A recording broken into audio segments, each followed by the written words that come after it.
The second book of Moses, called Exodus. Chapter 1. Now these are the names of the children of Israel which came into Egypt. Every man and his household came with Jacob. Reuben, Simeon, Levi and Judah, Issachar, Zebulun and Benjamin, Dan and Naphtali, Gad and Asher. And all the souls that came out of the loins of Jacob were 70 souls, for Joseph was in Egypt already. And Joseph died, and all his brethren, and all that generation. And the children of Israel were fruitful, and increased abundantly, and multiplied, and waxed exceeding mighty, and the land was filled with them. Now there arose up a new king over Egypt, which knew not Joseph. And he said unto his people, Behold, the people of the children of Israel are more and mightier than we. Come on, let us deal wisely with them, lest they multiply, and it come to pass that when there falleth out any war, they join also unto our enemies, and fight against us, and so get them up out of the land. Therefore they did set over them taskmasters to afflict them with their burdens. And they built for Pharaoh treasure cities, Pithom and Raamses. But the more they afflicted them, the more they multiplied and grew. And they were grieved because of the children of Israel. And the Egyptians made the children of Israel to serve with rigor. And they made their lives bitter with hard bondage in mortar and in brick, and in all manner of service in the field.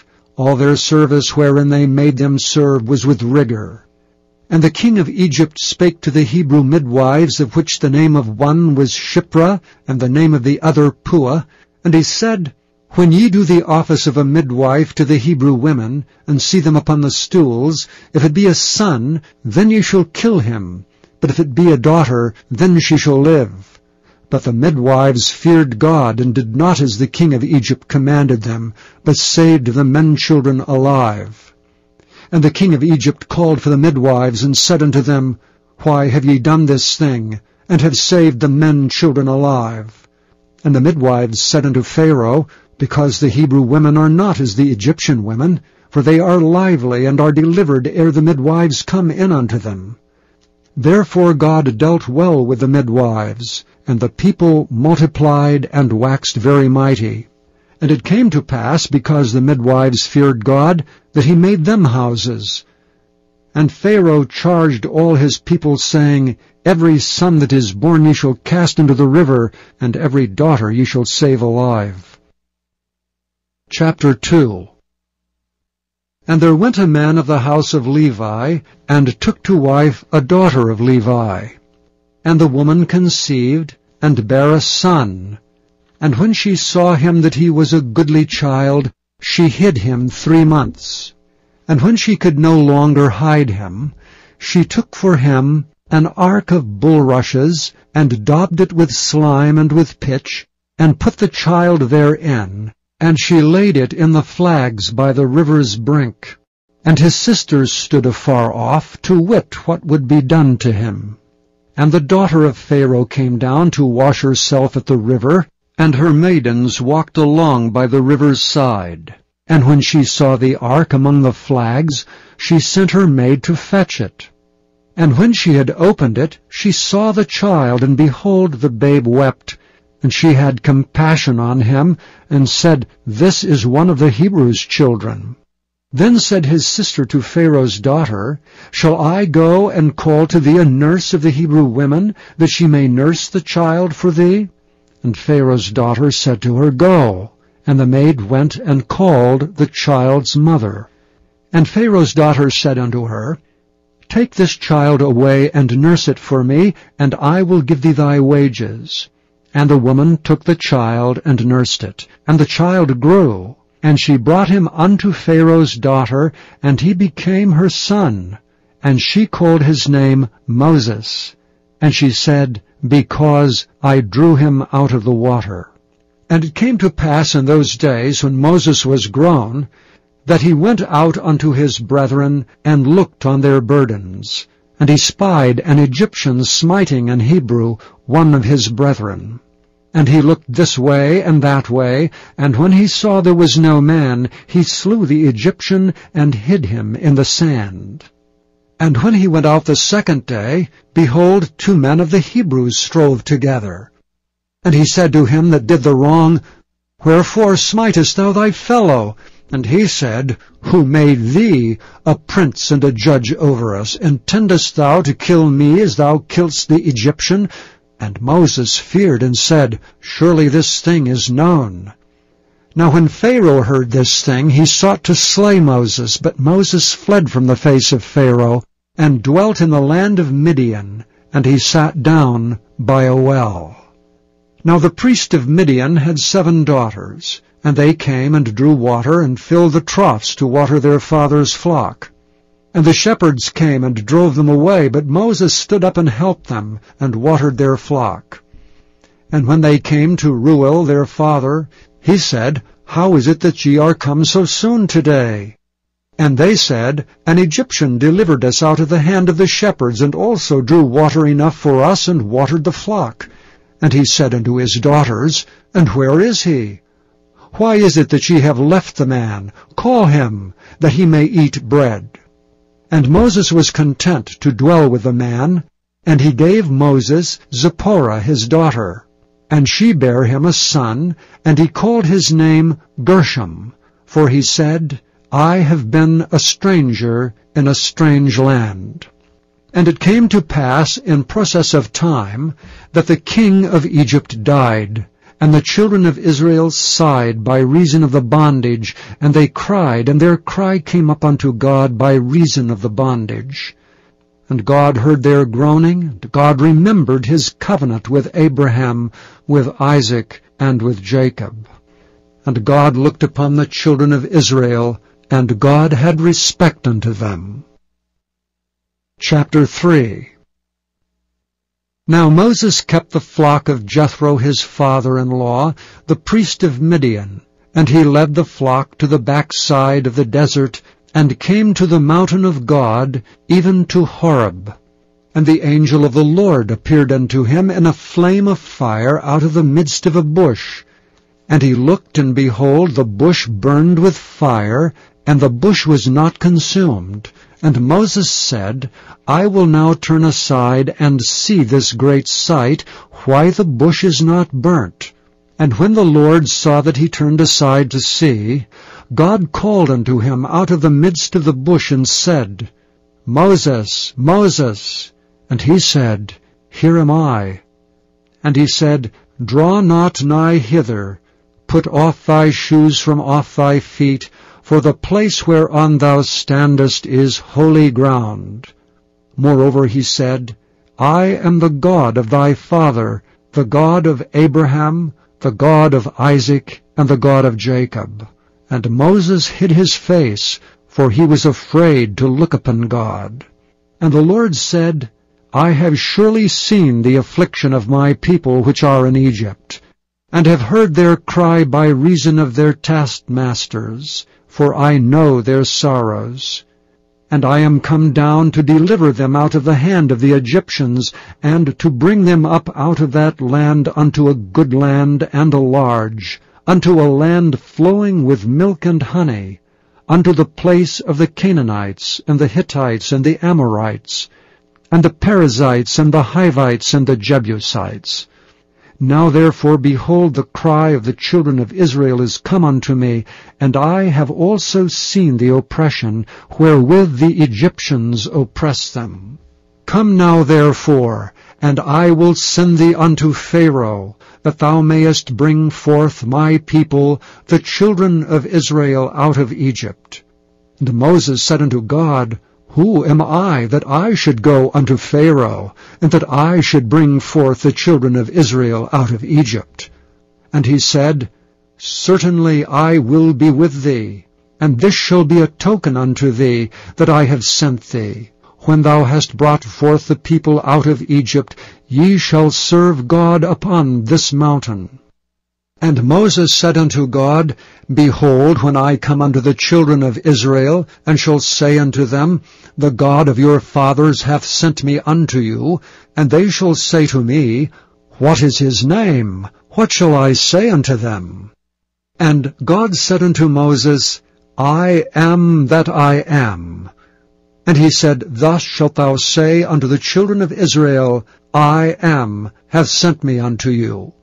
And God said moreover unto Moses, Thus shalt thou say unto the children of Israel, The Lord God of your fathers, the God of Abraham, the God of Isaac, and the God of Jacob hath sent me unto you. This is my name forever, and this is my memorial unto all generations.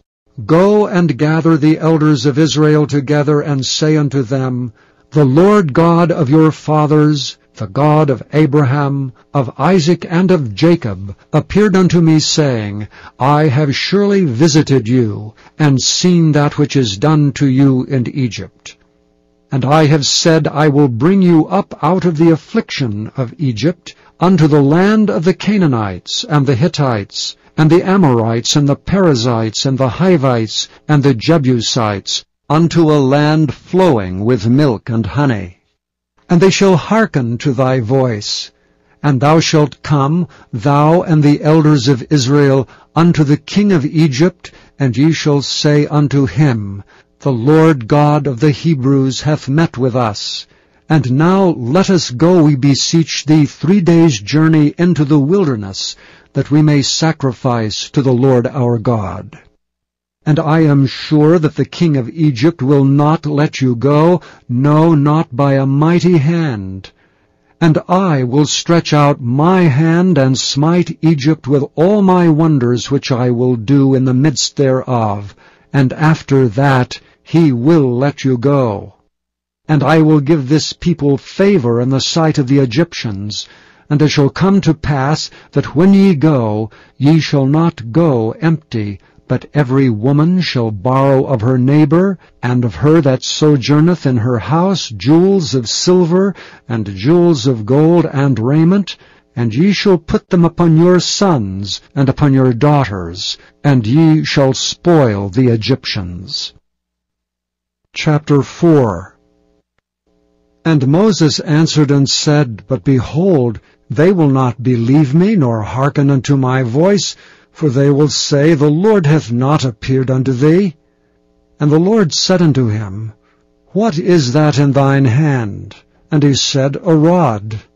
And he said, Cast it on the ground. And he cast it on the ground, and it became a serpent, and Moses fled from before it. And the Lord said unto Moses, Put forth thine hand, and take it by the tail. And he put forth his hand, and caught it, and it became a rod in his hand. That they may believe that the Lord God of their fathers, the God of Abraham, the God of Isaac, and the God of Jacob, hath appeared unto thee. And the Lord said furthermore unto him, Put now thine hand into thy bosom. And he put his hand into his bosom, and when he took it out, behold, his hand was leprous as snow. And he said, Put thine hand into thy bosom again.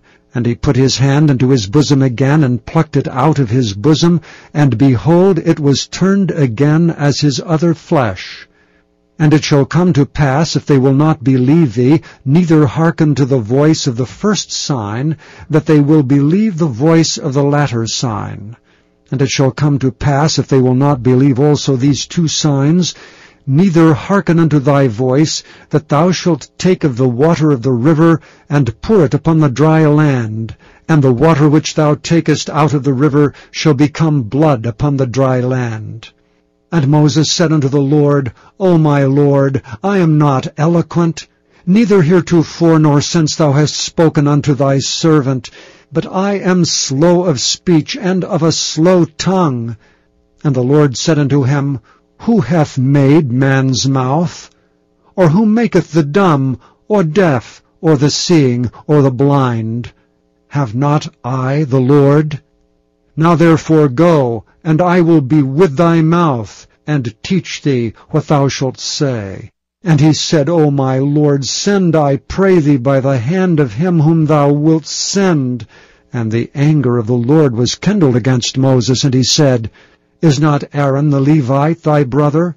I know that he can speak well, and also, behold, he cometh forth to meet thee, and when he seeth thee, he will be glad in his heart.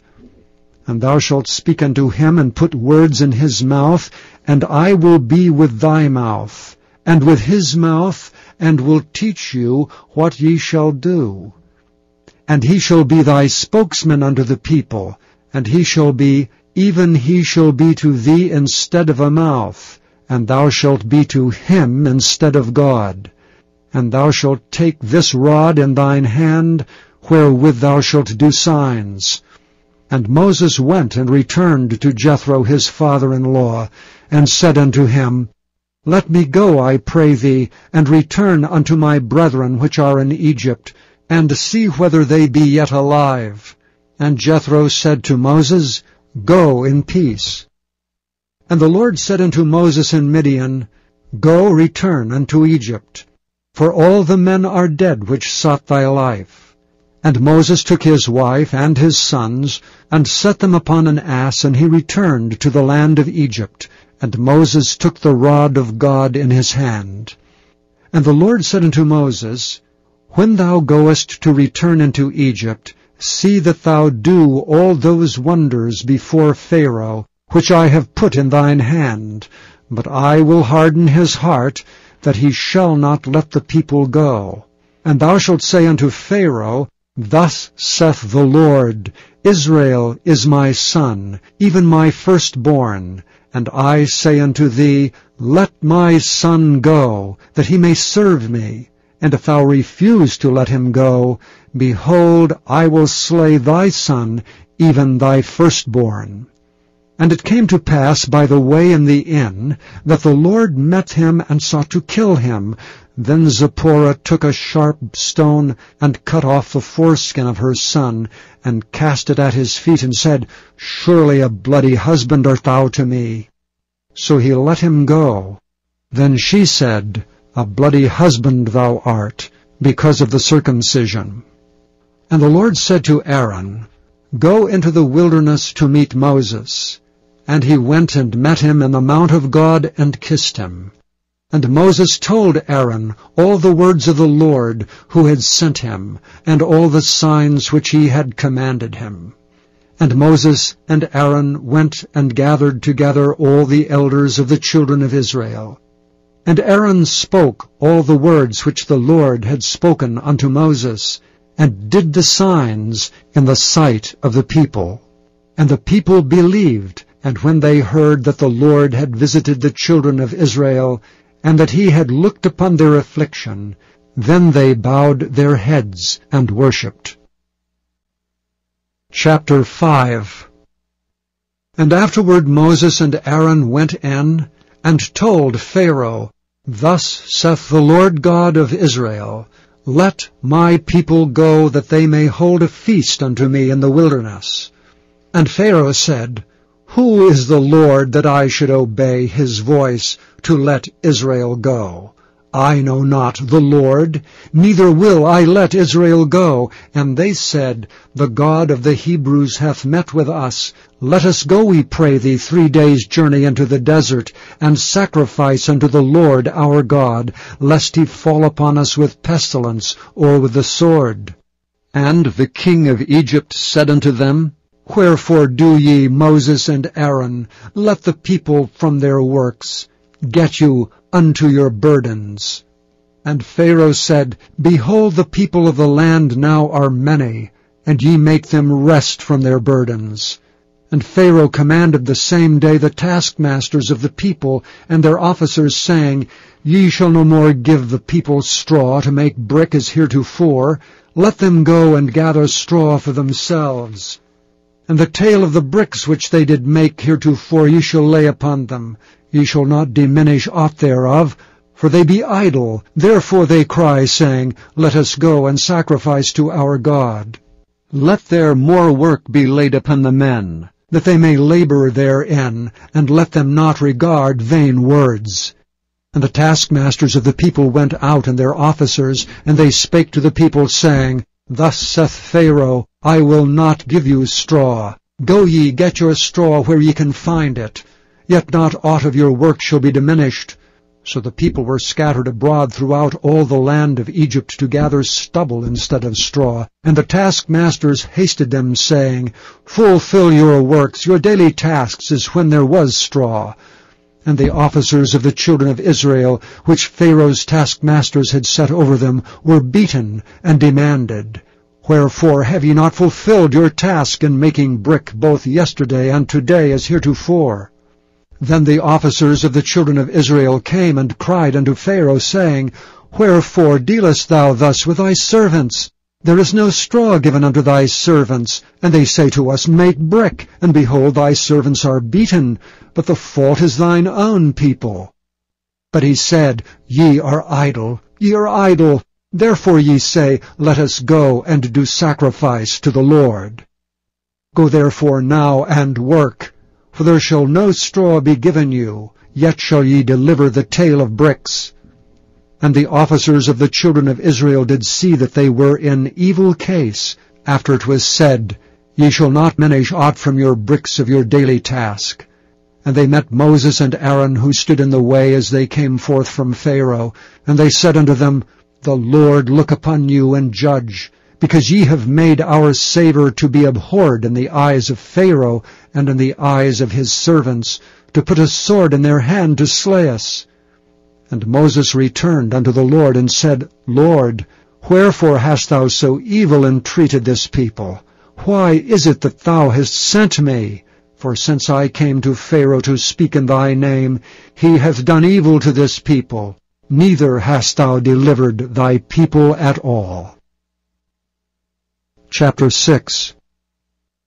Then the Lord said unto Moses, Now shalt thou see what I will do to Pharaoh. For with a strong hand shall he let them go, and with a strong hand shall he drive them out of his land. And God spake unto Moses, and said unto him, I am the Lord, and I appeared unto Abraham, unto Isaac, and unto Jacob, by the name of God Almighty, but by my name Jehovah was I not known to them. And I have also established my covenant with them, to give them the land of Canaan, the land of their pilgrimage wherein they were strangers. And I have also heard the groaning of the children of Israel, whom the Egyptians keep in bondage, and I have remembered my covenant. Wherefore say unto the children of Israel, I am the Lord, and I will bring you out from under the burdens of the Egyptians, and I will rid you out of their bondage, and I will redeem you with a stretched out arm, and with great judgments. And I will take you to me for a people, and I will be to you a God. And ye shall know that I am the Lord your God, which bringeth you out from under the burdens of the Egyptians. And I will bring you in unto the land concerning the which I did swear to give it to Abraham, to Isaac, and to Jacob, and I will give it you for an heritage. I am the Lord. And Moses spake so unto the children of Israel, but they hearkened not unto Moses for anguish of spirit, and for cruel bondage. And the Lord spake unto Moses, saying, Go in, speak unto Pharaoh king of Egypt, that he let the children of Israel go out of his land. And Moses spake before the Lord, saying, Behold, the children of Israel have not hearkened unto me. How then shall Pharaoh hear me, who am of uncircumcised lips? And the Lord spake unto Moses and unto Aaron, and gave them a charge unto the children of Israel, and unto Pharaoh king of Egypt, to bring the children of Israel out of the land of Egypt. These be the heads of their fathers' houses, the sons of Reuben, the firstborn of Israel, Hanok and Palu, Hezron and Carmi. These be the families of Reuben. And the sons of Simeon, Jemuel, and Jamin, and Ohad, and Jachin, and Zohar, and Shaul, the son of a Canaanitish woman. These are the families of Simeon. And these are the names of the sons of Levi according to their generations, Gershon, and Kohath, and Merari. And the years of the life of Levi were 137 years. The sons of Gershon, Libni and Shimei according to their families.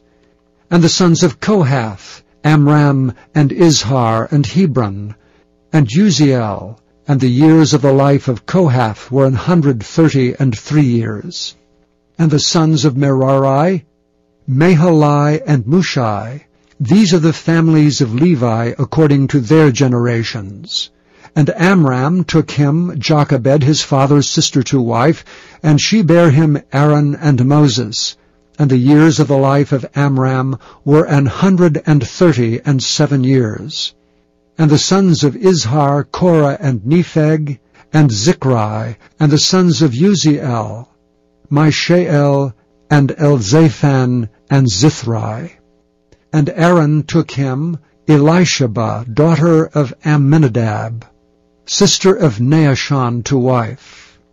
And she bare him Nadab, and Abihu, Eleazar, and Ithamar.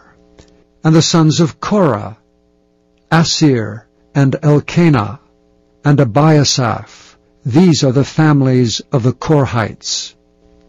And Eleazar, Aaron's son, took him one of the daughters of Putiel to wife, and she bare him Phinehas. These are the heads of the fathers of the Levites according to their families.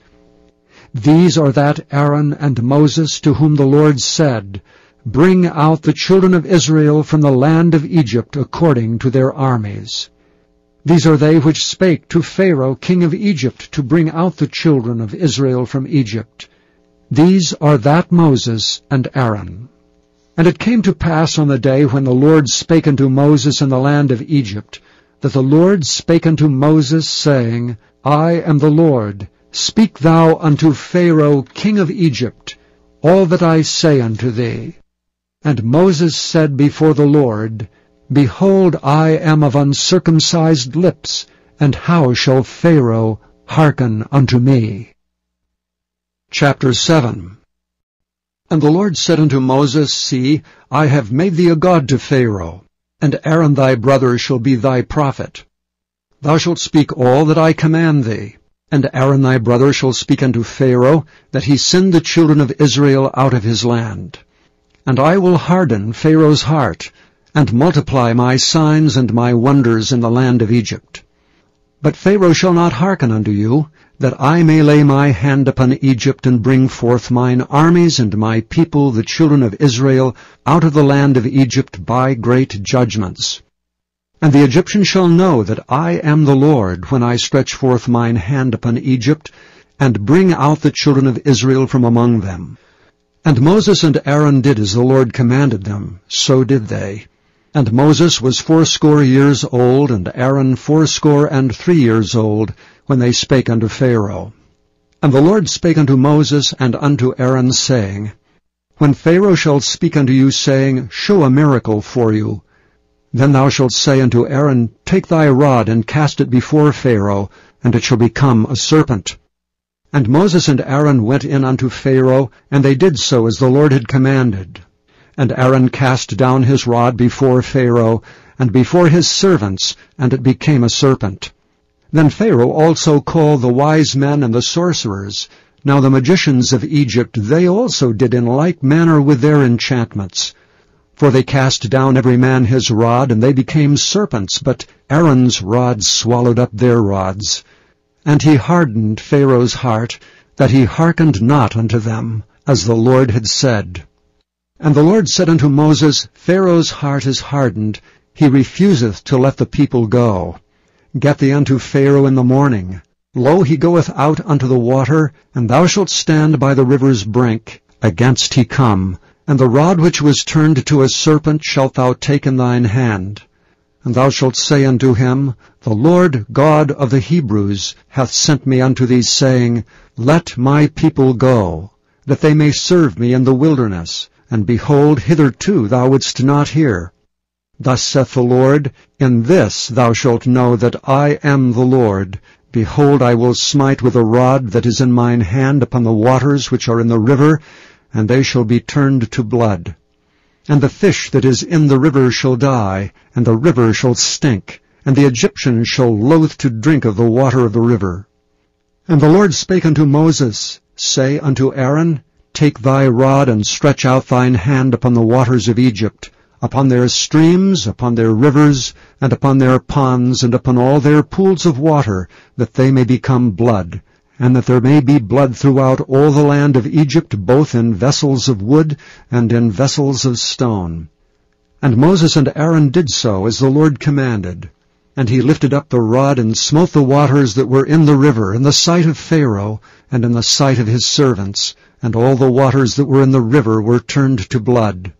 And the fish that was in the river died, and the river stank, and the Egyptians could not drink of the water of the river, and there was blood throughout all the land of Egypt. And the magicians of Egypt did so with their enchantments, and Pharaoh's heart was hardened, neither did he hearken unto them, as the Lord had said. And Pharaoh turned and went into his house, neither did he set his heart to this also. And all the Egyptians digged round about the river for water to drink, for they could not drink of the water of the river. And 7 days were fulfilled after that the Lord had smitten the river. Chapter 8.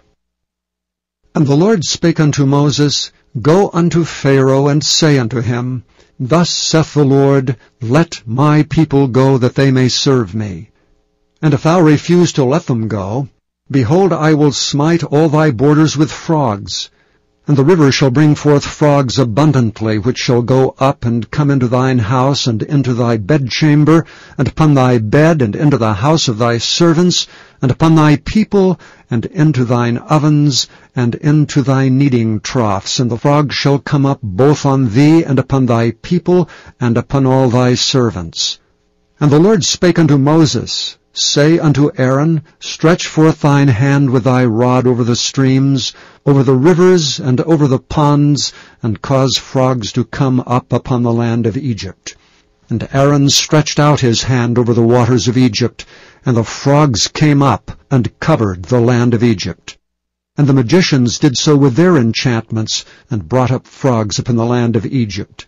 And Pharaoh called for Moses and Aaron, and said, Entreat the Lord that he may take away the frogs from me and from my people, and I will let the people go, that they may do sacrifice unto the Lord. And Moses said unto Pharaoh, Glory over me. When shall I entreat for thee, and for thy servants, and for thy people, to destroy the frogs from thee and thy houses, that they may remain in the river only? And he said, Tomorrow. And he said, Be it according to thy word, that thou mayest know that there is none like unto the Lord our God. And the frog shall depart from thee, and from thy houses, and from thy servants, and from thy people, they shall remain in the river only. And Moses and Aaron went out from Pharaoh, and Moses cried unto the Lord because of the frogs which he had brought against Pharaoh. And the Lord did according to the word of Moses. And the frogs died out of the houses, out of the villages, and out of the fields. And they gathered them together upon heaps, and the land stank. And when Pharaoh saw that there was respite, he hardened his heart, and hearkened not unto them, as the Lord had said. And the Lord said unto Moses, Say unto Aaron, Stretch out thy rod, and smite the dust of the land, that it may become lice throughout all the land of Egypt. And they did so. For Aaron stretched out his hand with his rod, and smote the dust of the earth, and it became lice in man and in beast. All the dust of the land became lice throughout all the land of Egypt. And the magicians did so with their enchantments to bring forth lice, but they could not. So there were lice upon man and upon beast. Then the magicians said unto Pharaoh, This is the finger of God. And Pharaoh's heart was hardened, and he hearkened not unto them, as the Lord had said. And the Lord said unto Moses, Rise up early in the morning, and stand before Pharaoh. Lo, he cometh forth to the water. And say unto him, Thus saith the Lord, Let my people go, that they may serve me. Else if thou wilt not let my people go, behold, I will send swarms of flies upon thee, and upon thy servants, and upon thy people, and into thy houses, and the houses of the Egyptians shall be full of swarms of flies, and also the ground whereon they are. And I will sever in that day the land of Goshen, in which my people dwell, that no swarms of flies shall be there. to the end thou mayest know that I am the Lord in the midst of the earth. And I will put a division between my people and thy people. Tomorrow shall this sign be. And the Lord did so. And there came a grievous swarm of flies into the house of Pharaoh, and into his servants' houses, and into all the land of Egypt. The land was corrupted by reason of the swarms of flies. And Pharaoh called for Moses and for Aaron, and said, Go ye, sacrifice to your God in the land. And Moses said, It is not meet so to do. For we shall sacrifice the abomination of the Egyptians to the Lord our God. Lo, shall we sacrifice the abomination of the Egyptians before their eyes, and will they not stone us? We will go 3 days' journey into the wilderness and sacrifice to the Lord our God, as he shall command us. And Pharaoh said, I will let you go, that ye may sacrifice to the Lord your God in the wilderness. Only ye shall not go very far away. Entreat for me. And Moses said, Behold, I go out from thee, and I will entreat the Lord that the swarms of flies may depart from Pharaoh, from his servants and from his people, tomorrow. But let not Pharaoh deal deceitfully any more in not letting the people go to sacrifice to the Lord. And Moses went out from Pharaoh and entreated the Lord. And the Lord did according to the word of Moses. And he removed the swarms of flies from Pharaoh, from his servants and from his people. There remained not one. And Pharaoh hardened his heart at this time also, neither would he let the people go. Chapter 9. Then the Lord said unto Moses, Go in unto Pharaoh, and tell him, Thus saith the Lord, God of the Hebrews, Let my people go, that they may serve me. For if thou refuse to let them go, and wilt hold them still, behold, the hand of the Lord is upon thy cattle which is in the field, upon the horses, upon the asses, upon the camels, upon the oxen, and upon the sheep. There shall be a very grievous murrain. And the Lord shall sever between the cattle of Israel and the cattle of Egypt, and there shall nothing die of all that is the children's of Israel. And the Lord appointed a set time, saying, Tomorrow the Lord shall do this thing in the land. And the Lord did that thing on the morrow. And all the cattle of Egypt died, but the cattle of the children of Israel died not one. And Pharaoh sent, and behold, there was not one of the cattle of the Israelites dead. And the heart of Pharaoh was hardened, and he did not let the people go. And the Lord said unto Moses and unto Aaron, Take to you handfuls of ashes of the furnace, and let Moses sprinkle it toward the heaven in the sight of Pharaoh. And it shall become small dust in all the land of Egypt, and shall be a boil breaking forth with blains upon man and upon beast throughout all the land of Egypt. And they took ashes of the furnace, and stood before Pharaoh, and Moses sprinkled it up toward heaven, and it became a boil breaking forth with blains upon man and upon beast. And the magicians could not stand before Moses because of the boils, for the boil was upon the magicians and upon all the Egyptians. And the Lord hardened the heart of Pharaoh, and he hearkened not unto them, as the Lord had spoken unto Moses. And the Lord said unto Moses, Rise up early in the morning, and stand before Pharaoh, and say unto him, Thus saith the Lord God of the Hebrews, Let my people go, that they may serve me.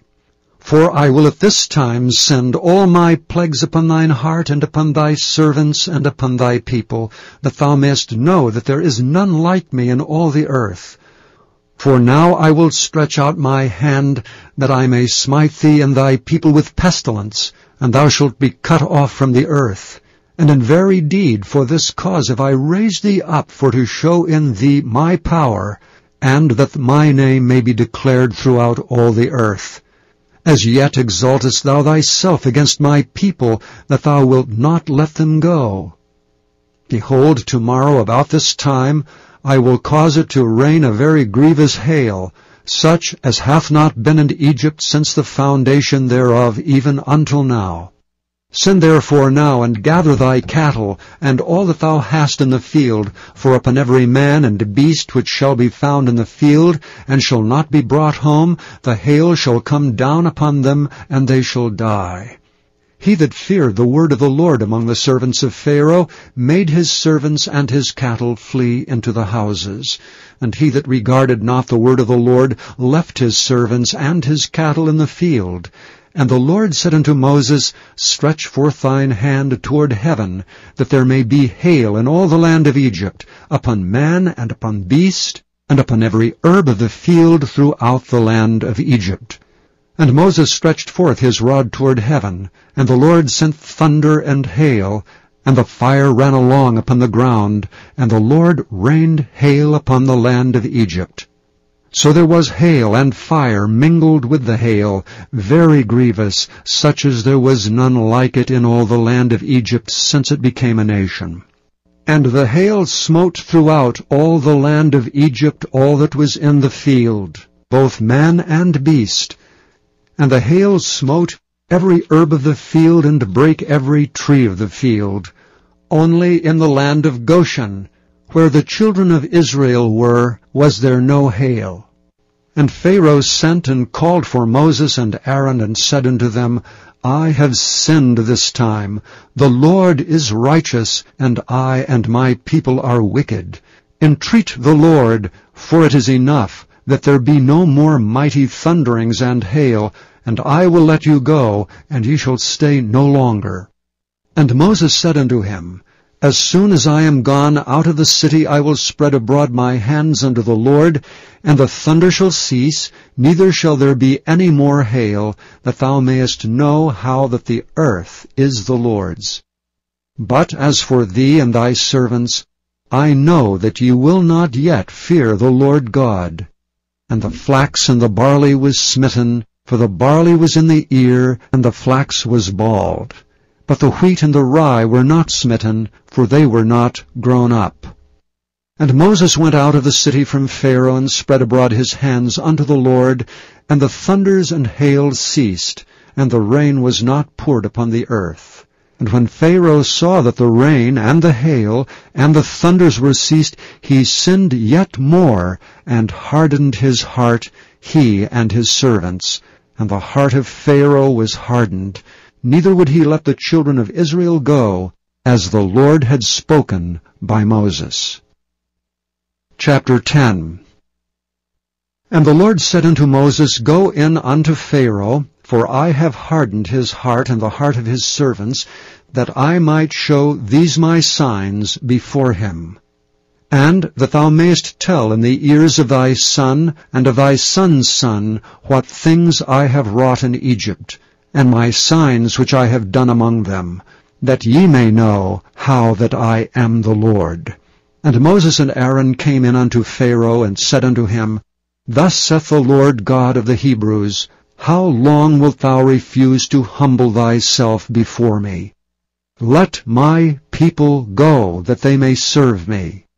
Else, if thou refuse to let my people go, behold, tomorrow will I bring the locusts into thy coast, and they shall cover the face of the earth, that one cannot be able to see the earth, and they shall eat the residue of that which is escaped, which remaineth unto you from the hail, and shall eat every tree which groweth for you out of the field.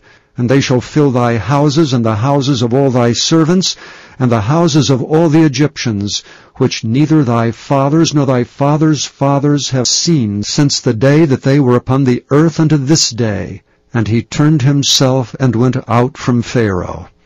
And Pharaoh's servants said unto him, How long shall this man be a snare unto us? Let the men go, that they may serve the Lord their God. Knowest thou not yet that Egypt is destroyed? And Moses and Aaron were brought again unto Pharaoh, and he said unto them, Go, serve the Lord your God. But who are they that shall go? And Moses said, We will go with our young and with our old, with our sons and with our daughters, with our flocks and with our herds we will go, for we must hold a feast unto the Lord. And he said unto them, Let the Lord be so with you as I will let you go, and your little ones, look to it, for evil is before you. Not so. Go now ye that are men, and serve the Lord. For that ye did desire, and they were driven out from Pharaoh's presence. And the Lord said unto Moses, Stretch out thine hand over the land of Egypt for the locusts, that they may come up upon the land of Egypt, and eat every herb of the land, even all that the hail hath left. And Moses stretched forth his rod over the land of Egypt, and the Lord brought an east wind upon the land all that day and all that night, and when it was morning, the east wind brought the locusts. And the locusts went up over all the land of Egypt, and rested in all the coasts of Egypt. Very grievous were they. Before them there was no such locusts as they, neither after them shall be such. For they covered the face of the whole earth, so that the land was darkened. And they did eat every herb of the land, and all the fruit of the trees which the hail had left, and there remained not any green thing in the trees, or in the herbs of the field, through all the land of Egypt. And Pharaoh called for Moses and Aaron in haste, and he said, I have sinned against the Lord your God, and against you. Now therefore forgive, I pray thee, my sin only this once, and entreat the Lord your God, that he may take away from me this death only. And he went out from Pharaoh, and entreated the Lord. And the Lord turned a mighty strong west wind, which took away the locusts, and cast them into the Red Sea.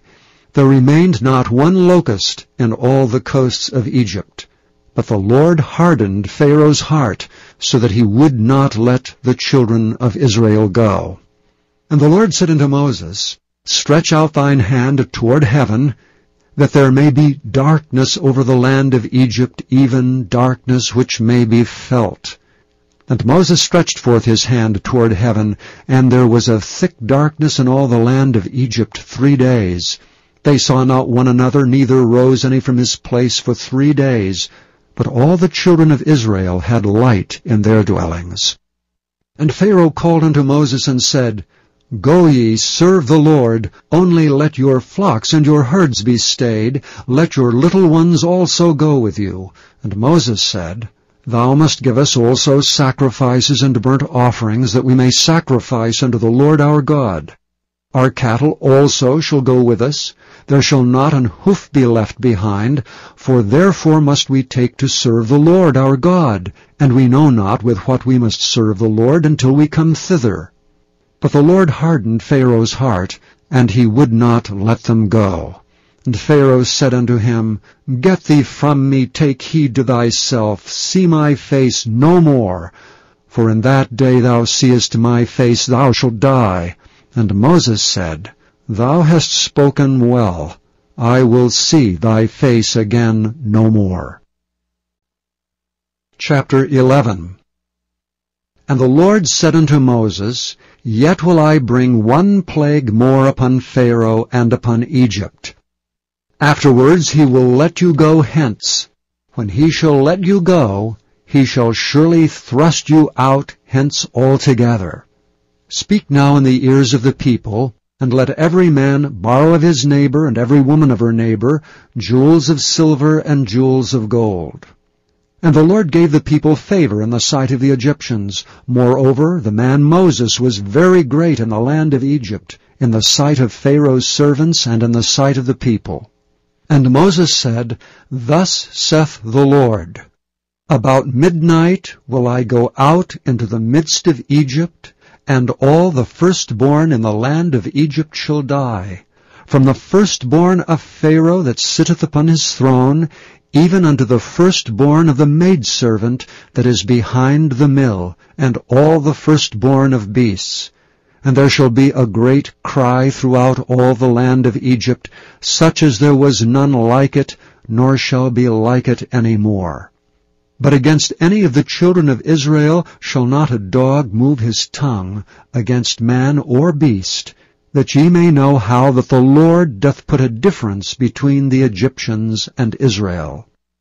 And all these thy servants shall come down unto me, and bow down themselves unto me, saying, Get thee out, and all the people that follow thee, and after that I will go out, And he went out from Pharaoh in a great anger.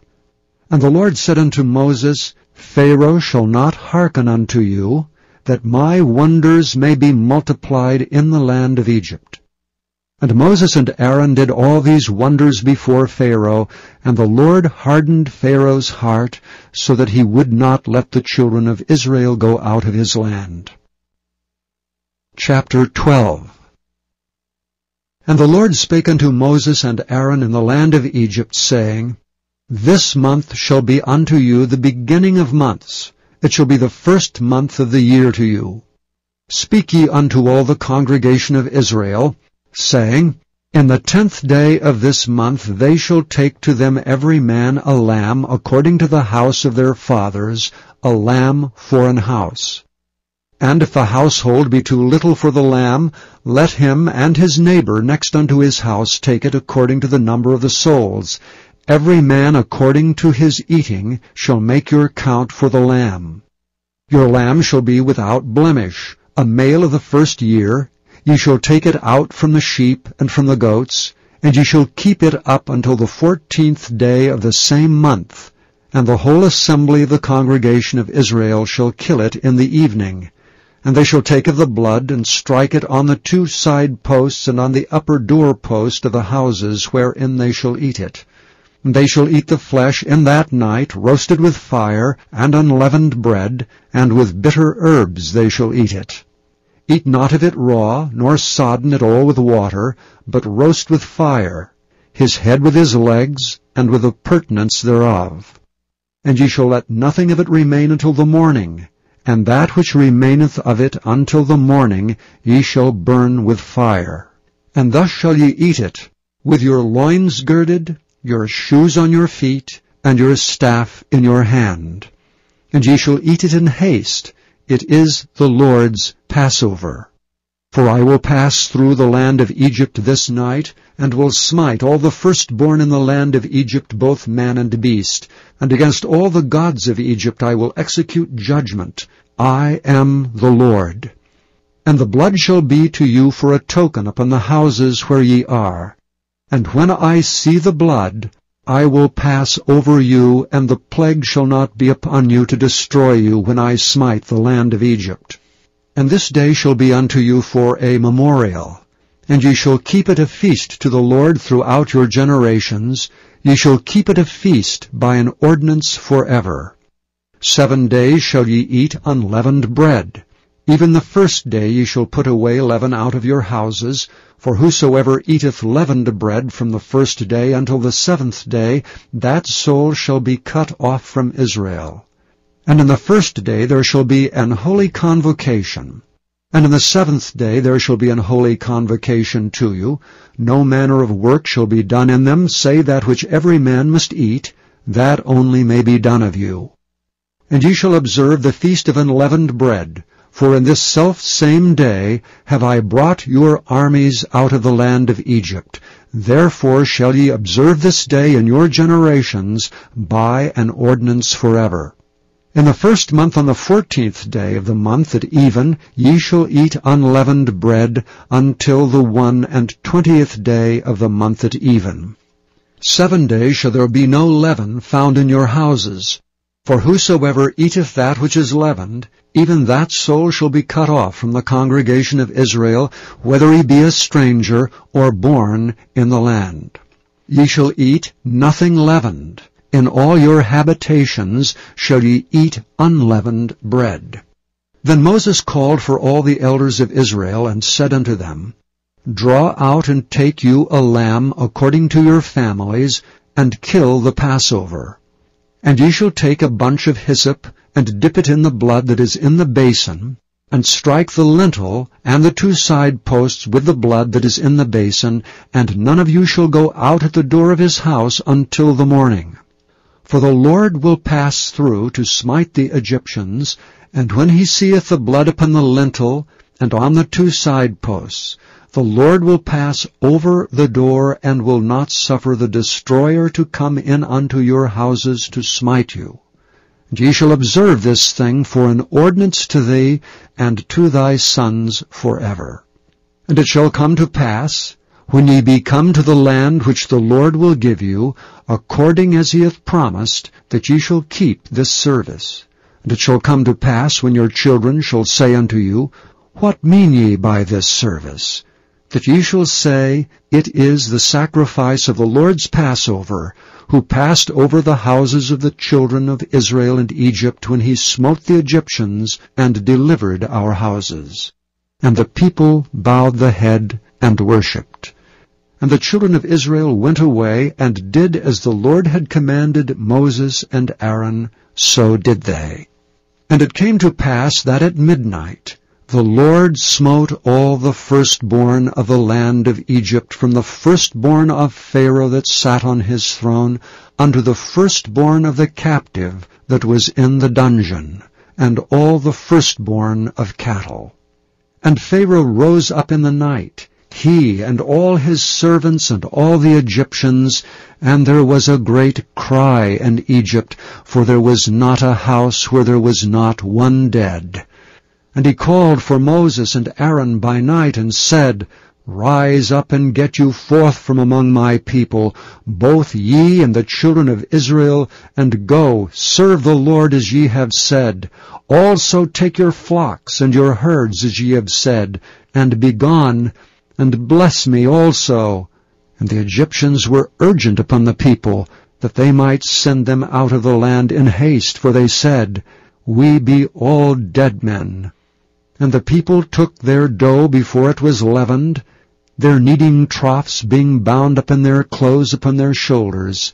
And the children of Israel did according to the word of Moses, and they borrowed of the Egyptians jewels of silver and jewels of gold and raiment. And the Lord gave the people favor in the sight of the Egyptians, so that they lent unto them such things as they required, and they spoiled the Egyptians. And the children of Israel journeyed from Ramesses to Succoth, about 600,000 on foot, that were men beside children. And a mixed multitude went up also with them, and flocks and herds, even very much cattle.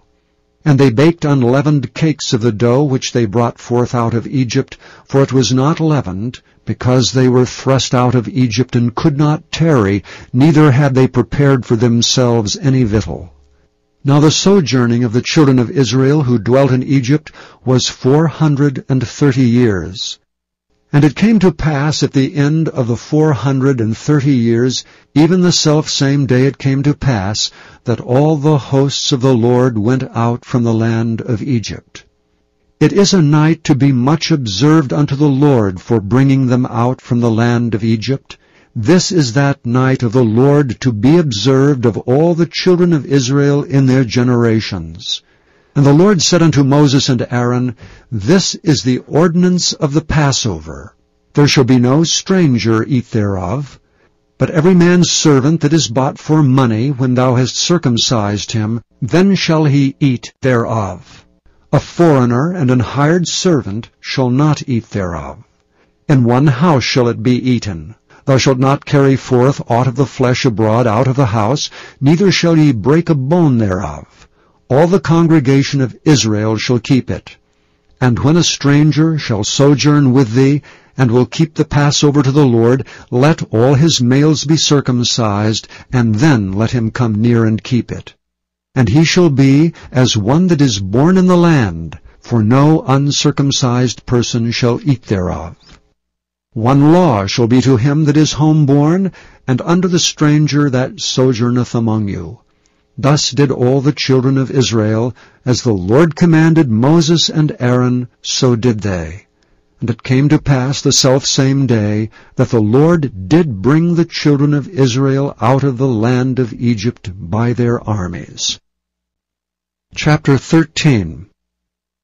And the Lord spake unto Moses, saying, Sanctify unto me all the firstborn, whatsoever openeth the womb among the children of Israel, both of man and of beast. It is mine.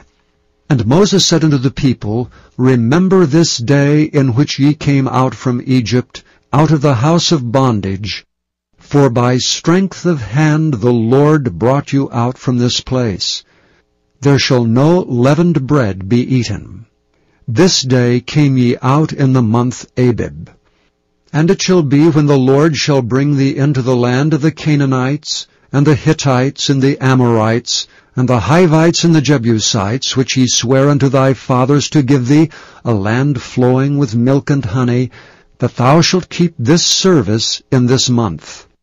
7 days thou shalt eat unleavened bread, and in the 7th day shall be a feast to the Lord. Unleavened bread shall be eaten 7 days, and there shall no leavened bread be seen with thee, neither shall there be leaven seen with thee in all thy quarters. And thou shalt show thy son in that day, saying, This is done because of that which the Lord did unto me when I came forth out of Egypt. And it shall be for a sign unto thee upon thine hand, and for a memorial between thine eyes, that the Lord's law may be in thy mouth. For with a strong hand hath the Lord brought thee out of Egypt. Thou shalt therefore keep this ordinance in his season from year to year. And it shall be, when the Lord shall bring thee into the land of the Canaanites, as he sware unto thee and to thy fathers, and shall give it thee, that thou shalt set apart unto the Lord all that openeth the matrix, and every firstling that cometh of a beast which thou hast. The males shall be the Lord's. And every firstling of an ass thou shalt redeem with a lamb. And if thou wilt not redeem it, then thou shalt break his neck, and all the firstborn of man among thy children shalt thou redeem. And it shall be, when thy son asketh thee in time to come, saying, What is this? That thou shalt say unto him, By strength of hand the Lord brought us out from Egypt, from the house of bondage. And it came to pass, when Pharaoh would hardly let us go, that the Lord slew all the firstborn in the land of Egypt, both the firstborn of man and the firstborn of beast. Therefore I sacrifice to the Lord all that openeth the matrix, being males, but all the firstborn of my children I redeem. And it shall be for a token upon thine hand, and for frontlets between thine eyes. For by strength of hand the Lord brought us forth out of Egypt. And it came to pass, when Pharaoh had let the people go, that God led them not through the way of the land of the Philistines, although that was near. For God said, Lest peradventure the people repent when they see war, and they return to Egypt. But God led the people about through the way of the wilderness of the Red Sea, and the children of Israel went up, harnessed out of the land of Egypt. And Moses took the bones of Joseph with him, for he had straitly sworn the children of Israel, saying, God will surely visit you, and ye shall carry up my bones away hence with you. And they took their journey from Succoth, and encamped in Etham, in the edge of the wilderness. And the Lord went before them by day in a pillar of a cloud, to lead them the way, and by night in a pillar of fire to give them light, to go by day and night. He took not away the pillar of the cloud by day, nor the pillar of fire by night, from before the people. Chapter 14. And the Lord spake unto Moses, saying, Speak unto the children of Israel, that they turn and encamp before Pi-hahiroth, between Migdol and the sea, over against Baal-zephon. Before it shall ye encamp by the sea. For Pharaoh will say of the children of Israel, They are entangled in the land, the wilderness hath shut them in. And I will harden Pharaoh's heart, that he shall follow after them. And I will be honored upon Pharaoh, and upon all his host, that the Egyptians may know that I am the Lord. And they did so. And it was told the king of Egypt that the people fled, and the heart of Pharaoh and of his servants was turned against the people, and they said, Why have we done this, that we have let Israel go from serving us? And he made ready his chariot, and took his people with him. And he took 600 chosen chariots, and all the chariots of Egypt, and captains over every one of them. And the Lord hardened the heart of Pharaoh king of Egypt, and he pursued after the children of Israel, and the children of Israel went out with an high hand. But the Egyptians pursued after them, all the horses and chariots of Pharaoh, and his horsemen and his army, and overtook them encamping by the sea, beside Pi-hahiroth, before Baal-zephon. And when Pharaoh drew nigh, the children of Israel lifted up their eyes, and behold, the Egyptians marched after them. And they were sore afraid, and the children of Israel cried out unto the Lord. And they said unto Moses, Because there were no graves in Egypt, hast thou taken us away to die in the wilderness? Wherefore hast thou dealt thus with us to carry us forth out of Egypt? Is not this the word that we did tell thee in Egypt, saying, Let us alone, that we may serve the Egyptians? For it had been better for us to serve the Egyptians than that we should die in the wilderness. And Moses said unto the people, Fear ye not. Stand still and see the salvation of the Lord, which he will show to you today. For the Egyptians whom ye have seen today, ye shall see them again no more forever. The Lord shall fight for you, and ye shall hold your peace. And the Lord said unto Moses, Wherefore criest thou unto me? Speak unto the children of Israel, that they go forward. But lift thou up thy rod, and stretch out thine hand over the sea, and divide it. And the children of Israel shall go on dry ground through the midst of the sea. And I, behold, I will harden the hearts of the Egyptians, and they shall follow them. And I will get me honor upon Pharaoh, and upon all his host, upon his chariots, and upon his horsemen. The Egyptians shall know that I am the Lord, when I have gotten me honor upon Pharaoh, upon his chariots, and upon his horsemen. And the angel of God which went before the camp of Israel removed and went behind them. And the pillar of the cloud went from before their face, and stood behind them. And it came between the camp of the Egyptians and the camp of Israel.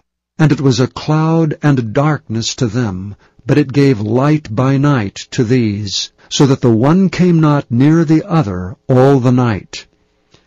And Moses stretched out his hand over the sea, and the Lord caused the sea to go back by a strong east wind all that night, and made the sea dry land, and the waters were divided.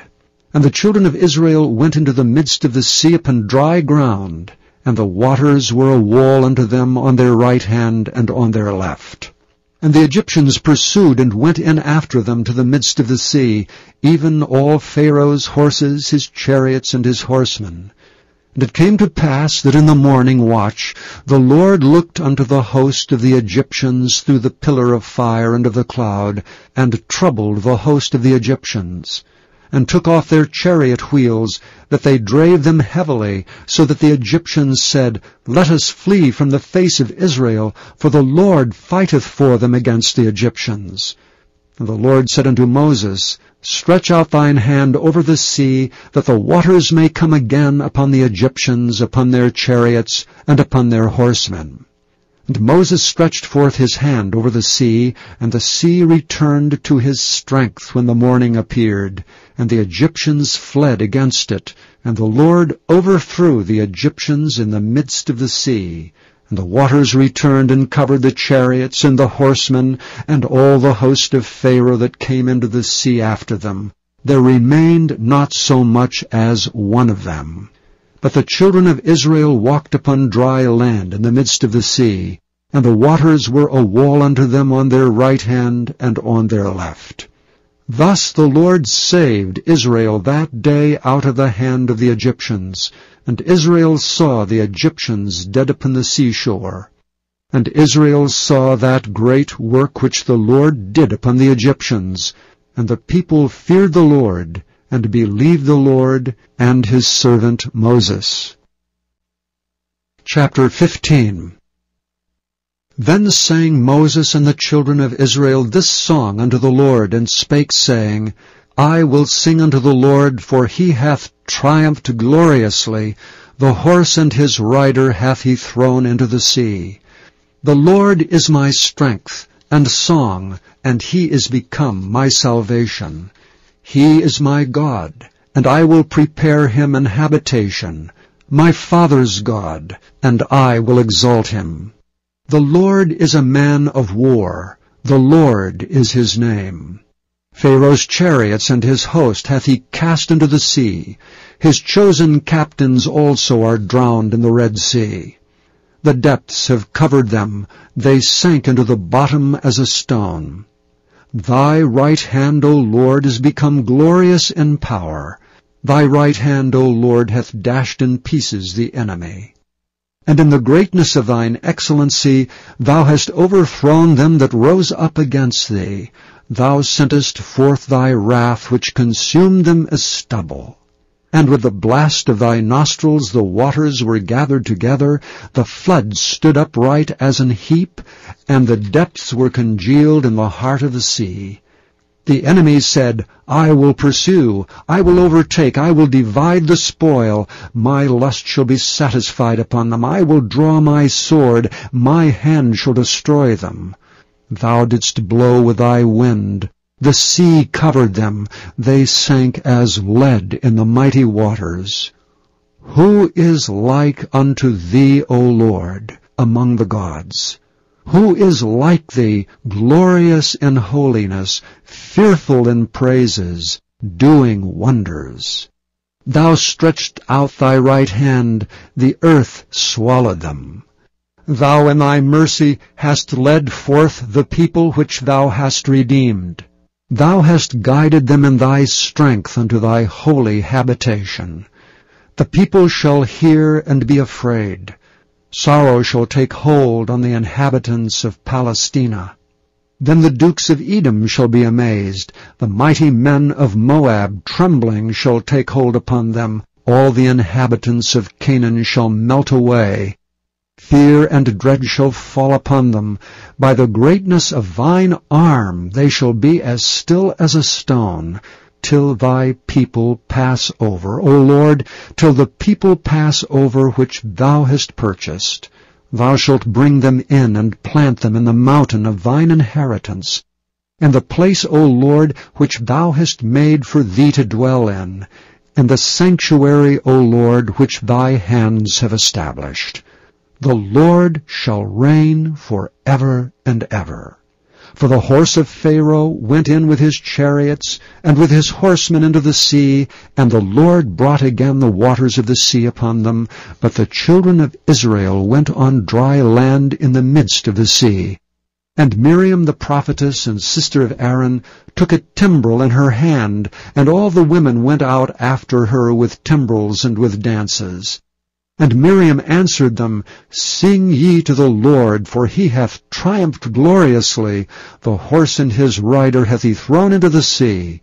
So Moses brought Israel from the Red Sea, and they went out into the wilderness of Shur. And they went out 3 days in the wilderness, and found no water. And when they came to Marah, they could not drink of the waters of Marah, for they were bitter. Therefore the name of it was called Marah. And the people murmured against Moses, saying, What shall we drink? And he cried unto the Lord, and the Lord showed him a tree, which when he had cast into the waters were made sweet.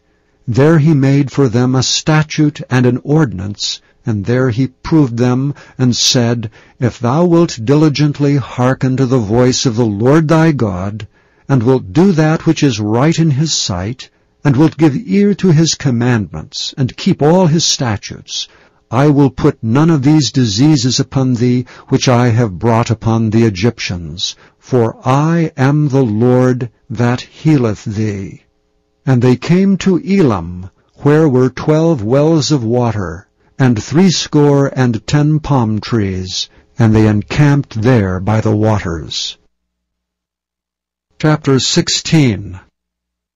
And they took their journey from Elam, and all the congregation of the children of Israel came unto the wilderness of Sin, which is between Elam and Sinai, on the 15th day of the 2nd month after their departing out of the land of Egypt. And the whole congregation of the children of Israel murmured against Moses and Aaron in the wilderness.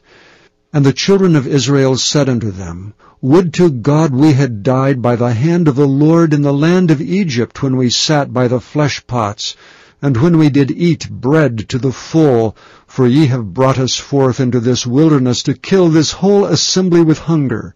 Then said the Lord unto Moses, Behold, I will rain bread from heaven for you, and the people shall go out and gather a certain rate every day, that I may prove them whether they will walk in my law or no. And it shall come to pass that on the 6th day they shall prepare that which they bring in, and it shall be twice as much as they gather daily. And Moses and Aaron said unto all the children of Israel, At even, then ye shall know that the Lord hath brought you out from the land of Egypt, and in the morning then ye shall see the glory of the Lord, for that he heareth your murmurings against the Lord. And what are we that ye murmur against us? And Moses said, This shall be when the Lord shall give you in the evening flesh to eat, and in the morning bread to the full, for that the Lord heareth your murmurings which ye murmur against him. And what are we? Your murmurings are not against us, but against the Lord. And Moses spake unto Aaron, Say unto all the congregation of the children of Israel, Come near before the Lord, for he hath heard your murmurings. And it came to pass, as Aaron spake unto the whole congregation of the children of Israel, that they looked toward the wilderness, and behold, the glory of the Lord appeared in the cloud. The Lord spake unto Moses, saying, I have heard the murmurings of the children of Israel. Speak unto them, saying, At even ye shall eat flesh, and in the morning ye shall be filled with bread, and ye shall know that I am the Lord your God. And it came to pass that at even the quails came up, and covered the camp, and in the morning the dew lay round about the host. And when the dew that lay was gone up, behold, upon the face of the wilderness there lay a small round thing, as small as the hoarfrost on the ground. And when the children of Israel saw it, they said one to another, It is manna.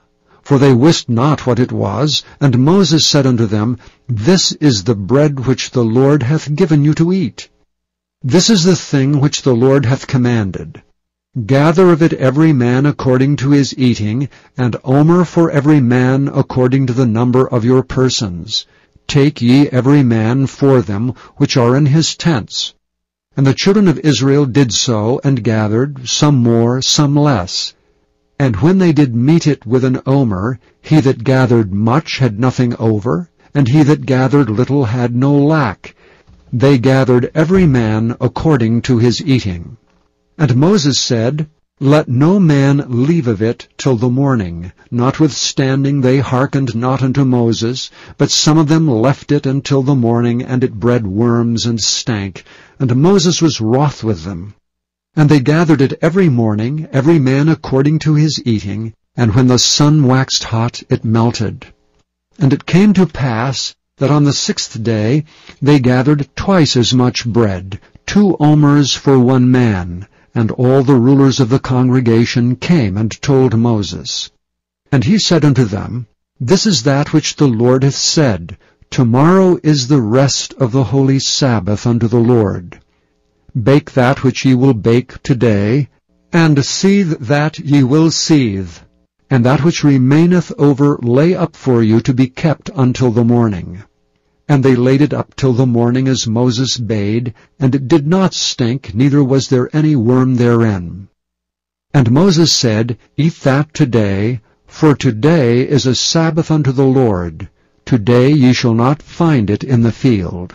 6 days ye shall gather it, but on the 7th day, which is the Sabbath, in it there shall be none. And it came to pass that there went out some of the people on the 7th day for to gather, and they found none. And the Lord said unto Moses, How long refuse ye to keep my commandments and my laws? See, for that the Lord hath given you the Sabbath, therefore he giveth you on the 6th day the bread of 2 days. Abide ye every man in his place, let no man go out of his place on the 7th day. So the people rested on the 7th day. And the house of Israel called the name thereof manna. And it was like coriander seed, white, and the taste of it was like wafers made with honey.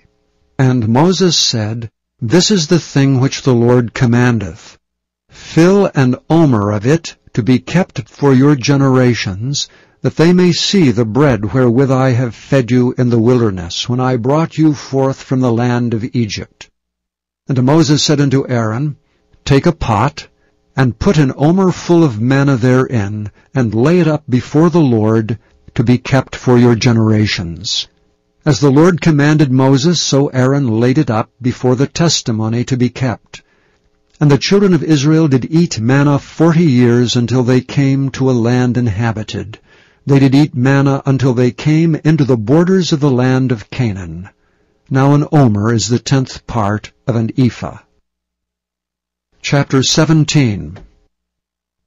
And all the congregation of the children of Israel journeyed from the wilderness of Sin after their journeys, according to the commandment of the Lord, and pitched in Rephidim, and there was no water for the people to drink. Wherefore the people did chide with Moses, and said, Give us water that we may drink. And Moses said unto them, Why chide ye with me? Wherefore do ye tempt the Lord? And the people thirsted there for water, and the people murmured against Moses, and said, Wherefore is this that thou hast brought us up out of Egypt, to kill us and our children and our cattle with thirst? And Moses cried unto the Lord, saying, What shall I do unto this people? They be almost ready to stone me. And the Lord said unto Moses, Go on before the people, and take with thee of the elders of Israel. And thy rod wherewith thou smotest the river take in thine hand, and go. Behold, I will stand before thee there upon the rock in Horeb, and thou shalt smite the rock, and there shall come water out of it, that the people may drink. And Moses did so in the sight of the elders of Israel. And he called the name of the place Massah and Meribah, because of the chiding of the children of Israel, and because they tempted the Lord, saying, Is the Lord among us or not? Then came Amalek, and fought with Israel and Rephidim. And Moses said unto Joshua, Choose us out men, and go out, fight with Amalek. Tomorrow I will stand on the top of the hill, with the rod of God in mine hand. So Joshua did as Moses had said to him, and fought with Amalek. And Moses, Aaron, and Hur went up to the top of the hill. And it came to pass, when Moses held up his hand, that Israel prevailed. And when he let down his hand, Amalek prevailed. But Moses' hands were heavy. And they took a stone, and put it under him, and he sat thereon. And Aaron and Hur stayed up his hands, the one on the one side, and the other on the other side. And his hands were steady until the going down of the sun. And Joshua discomfited Amalek, and his people with the edge of the sword. And the Lord said unto Moses, Write this for a memorial in a book, and rehearse it in the ears of Joshua. For I will utterly put out the remembrance of Amalek from under heaven. And Moses built an altar, and called the name of it Jehovah Nissi. For he said, Because the Lord hath sworn that the Lord will have war with Amalek from generation to generation. Chapter 18. When Jethro the priest of Midian, Moses' father-in-law, heard of all that God had done for Moses and for Israel his people, and that the Lord had brought Israel out of Egypt, then Jethro, Moses' father-in-law, took Zipporah, Moses' wife, after he had sent her back, and her 2 sons, of which the name of one was Gershom, for he said, I have been an alien in a strange land. And the name of the other was Eliezer, for the God of my father, said he, was mine help, and delivered me from the sword of Pharaoh. And Jethro, Moses' father-in-law, came with his sons and his wife unto Moses into the wilderness, where he encamped at the mount of God. And he said unto Moses, I thy father-in-law Jethro am come unto thee, and thy wife and her 2 sons with her. And Moses went out to meet his father-in-law, and did obeisance and kissed him, and they asked each other of their welfare, and they came into the tent. And Moses told his father-in-law all that the Lord had done unto Pharaoh and to the Egyptians for Israel's sake, and all the travail that had come upon them by the way, and how the Lord delivered them. And Jethro rejoiced for all the goodness which the Lord had done to Israel, whom he had delivered out of the hand of the Egyptians. And Jethro said, Blessed be the Lord, who hath delivered you out of the hand of the Egyptians, and out of the hand of Pharaoh, who hath delivered the people from under the hand of the Egyptians. Now I know that the Lord is greater than all gods, for in the thing wherein they dwelt proudly he was above them. And Jethro Moses' father-in-law took a burnt offering and sacrifices for God. And Aaron came, and all the elders of Israel, to eat bread with Moses' father-in-law before God. And it came to pass on the morrow that Moses sat to judge the people, and the people stood by Moses from morning unto the evening. And when Moses' father-in-law saw all that he did to the people, he said, What is this thing that thou doest to the people? Why sittest thou thyself alone, and all the people stand by thee from morning unto even? And Moses said unto his father-in-law, Because the people come unto me to inquire of God. When they have a matter, they come unto me, and I judge between one and another, and I do make them know the statutes of God and his laws. And Moses' father-in-law said unto him, The thing that thou doest is not good. Thou wilt surely wear away, both thou and this people that is with thee, for this thing is too heavy for thee. Thou art not able to perform it thyself alone. Hearken now unto my voice, I will give thee counsel, and God shall be with thee. Be thou for the people to Godward, that thou mayest bring the causes unto God. And thou shalt teach them ordinances and laws, and shalt show them the way wherein they must walk, and the work that they must do. Moreover, thou shalt provide out of all the people able men, such as fear God, men of truth, hating covetousness, and place such over them to be rulers of thousands, and rulers of hundreds, rulers of 50s, and rulers of 10s. And let them judge the people at all seasons.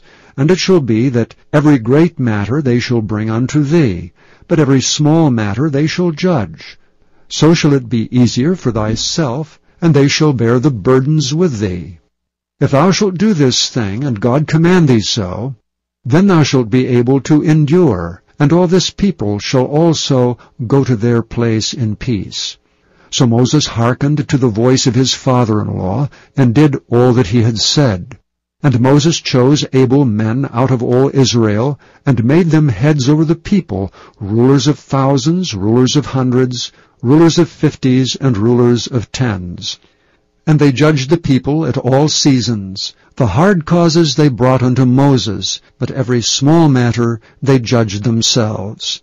And Moses let his father-in-law depart, and he went his way into his own land. Chapter 19. In the 3rd month, when the children of Israel were gone forth out of the land of Egypt, the same day came they into the wilderness of Sinai. For they were departed from Rephidim, and were come to the desert of Sinai, and had pitched in the wilderness, and there Israel camped before the mount. And Moses went up unto God, and the Lord called unto him out of the mountain, saying, Thus shalt thou say to the house of Jacob, and tell the children of Israel, Ye have seen what I did unto the Egyptians, and how I bare you on eagle's wings, and brought you unto myself. Now therefore, if ye will obey my voice indeed, and keep my covenant, then ye shall be a peculiar treasure unto me above all people, for all the earth is mine. And ye shall be unto me a kingdom of priests, and an holy nation. These are the words which thou shalt speak unto the children of Israel. And Moses came and called for the elders of the people, and laid before their faces all these words which the Lord commanded him. And all the people answered together and said, All that the Lord hath spoken we will do. And Moses returned the words of the people unto the Lord. And the Lord said unto Moses, Lo, I come unto thee in a thick cloud, that the people may hear when I speak with thee, and believe thee forever. And Moses told the words of the people unto the Lord.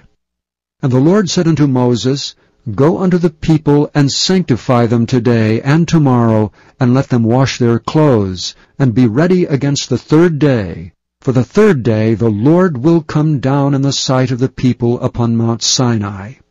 And thou shalt set bounds unto the people round about, saying, Take heed to yourselves, that ye go not up into the mount, or touch the border of it. Whosoever toucheth the mount shall be surely put to death. There shall not be an hand touch it, but he shall surely be stoned or shot through. Whether it be beast or man, it shall not live. When the trumpet soundeth long, they shall come up to the mount. And Moses went down from the mount unto the people, and sanctified the people, and they washed their clothes. And he said unto the people, Be ready against the third day, come not at your wives. And it came to pass on the third day in the morning, that there were thunders and lightnings, and a thick cloud upon the mount, and the voice of the trumpet exceeding loud, so that all the people that was in the camp trembled. And Moses brought forth the people out of the camp to meet with God. And they stood at the nether part of the mount. And Mount Sinai was altogether on a smoke, because the Lord descended upon it in fire. And the smoke thereof ascended as the smoke of a furnace, and the whole mount quaked greatly. And when the voice of the trumpet sounded long, and waxed louder and louder, Moses spake, and God answered him by a voice. And the Lord came down upon Mount Sinai, on the top of the mount, and the Lord called Moses up to the top of the mount, and Moses went up. And the Lord said unto Moses, Go down, charge the people, lest they break through unto the Lord to gaze, and many of them perish. And let the priests also which come near to the Lord sanctify themselves, lest the Lord break forth upon them.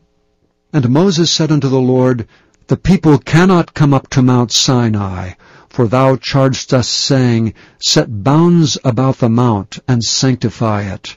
And the Lord said unto him, Away, get thee down, and thou shalt come up, thou and Aaron with thee, but let not the priests and the people break through to come up unto the Lord, lest he break forth upon them.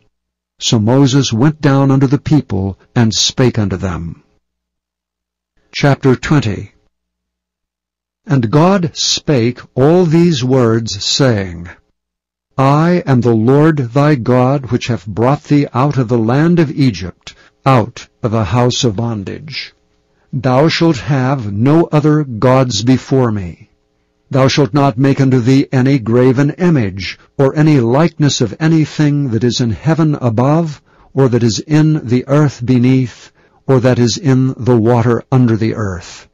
Thou shalt not bow down thyself to them, nor serve them. For I, the Lord thy God, am a jealous God, visiting the iniquity of the fathers upon the children unto the third and fourth generation of them that hate me, and showing mercy unto thousands of them that love me and keep my commandments. Thou shalt not take the name of the Lord thy God in vain, for the Lord will not hold him guiltless that taketh his name in vain. Remember the Sabbath day to keep it holy. 6 days shalt thou labor and do all thy work. But the 7th day is the Sabbath of the Lord thy God. In it thou shalt not do any work, thou, nor thy son, nor thy daughter, thy manservant, nor thy maidservant, nor thy cattle, nor thy stranger that is within thy gates. For in 6 days the Lord made heaven and earth, the sea, and all that in them is, and rested the 7th day. Wherefore the Lord blessed the Sabbath day, and hallowed it. Honor thy father and thy mother, that thy days may be long upon the land which the Lord thy God giveth thee. Thou shalt not kill. Thou shalt not commit adultery. Thou shalt not steal. Thou shalt not bear false witness against thy neighbor. Thou shalt not covet thy neighbor's house. Thou shalt not covet thy neighbor's wife, nor his manservant, nor his maidservant, nor his ox, nor his ass, nor anything that is thy neighbor's. And all the people saw the thunderings and the lightnings, and the noise of the trumpet, and the mountains smoking. And when the people saw it, they removed and stood afar off. And they said unto Moses, Speak thou with us, and we will hear, but let not God speak with us, lest we die. And Moses said unto the people, Fear not, for God is come to prove you, and that his fear may be before your faces, that ye sin not. And the people stood afar off, and Moses drew near unto the thick darkness where God was. And the Lord said unto Moses, Thus thou shalt say unto the children of Israel, Ye have seen that I have talked with you from heaven. Ye shall not make with me gods of silver, neither shall ye make unto you gods of gold. An altar of earth thou shalt make unto me, and shalt sacrifice thereon thy burnt offerings and thy peace offerings, thy sheep and thine oxen. In all places where I record my name, I will come unto thee, and I will bless thee. And if thou wilt make me an altar of stone, thou shalt not build it of hewn stone. For if thou lift up thy tool upon it, thou hast polluted it. Neither shalt thou go up by steps unto mine altar, that thy nakedness be not discovered thereon. Chapter 21. Now these are the judgments which thou shalt set before them.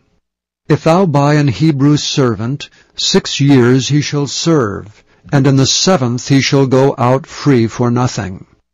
If he came in by himself, he shall go out by himself.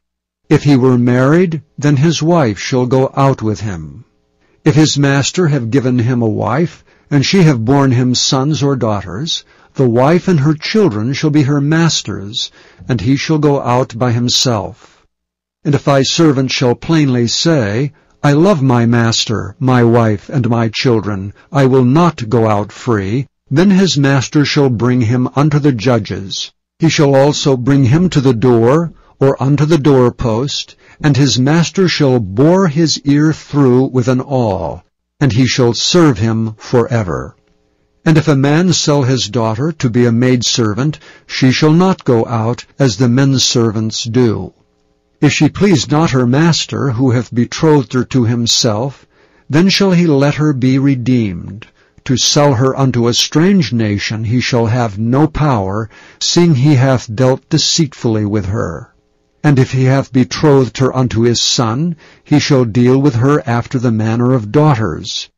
If he take him another wife, her food, her raiment, and her duty of marriage shall he not diminish. And if he do not these 3 things unto her, then shall she go out free without money. He that smiteth a man, so that he die, shall be surely put to death. And if a man lie not in wait, but God deliver him into his hand, then I will appoint thee a place whither he shall flee. But if a man come presumptuously upon his neighbor, to slay him with guile, thou shalt take him from thine altar that he may die. He that smiteth his father or his mother shall be surely put to death. He that stealeth a man and selleth him, or if he be found in his hand, he shall surely be put to death. And he that curseth his father or his mother shall surely be put to death.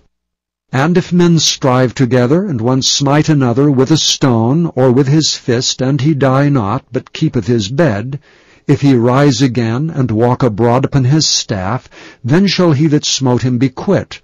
Only he shall pay for the loss of his time, and shall cause him to be thoroughly healed. And if a man smite his servant or his maid with a rod, and he die under his hand, he shall be surely punished. Notwithstanding, if he continue a day or 2, he shall not be punished, for he is his money.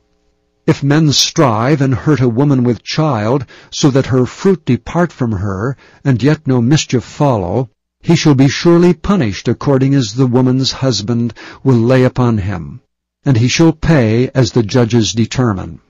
And if any mischief follow, then thou shalt give life for life, eye for eye, tooth for tooth, hand for hand, foot for foot, burning for burning, wound for wound, stripe for stripe.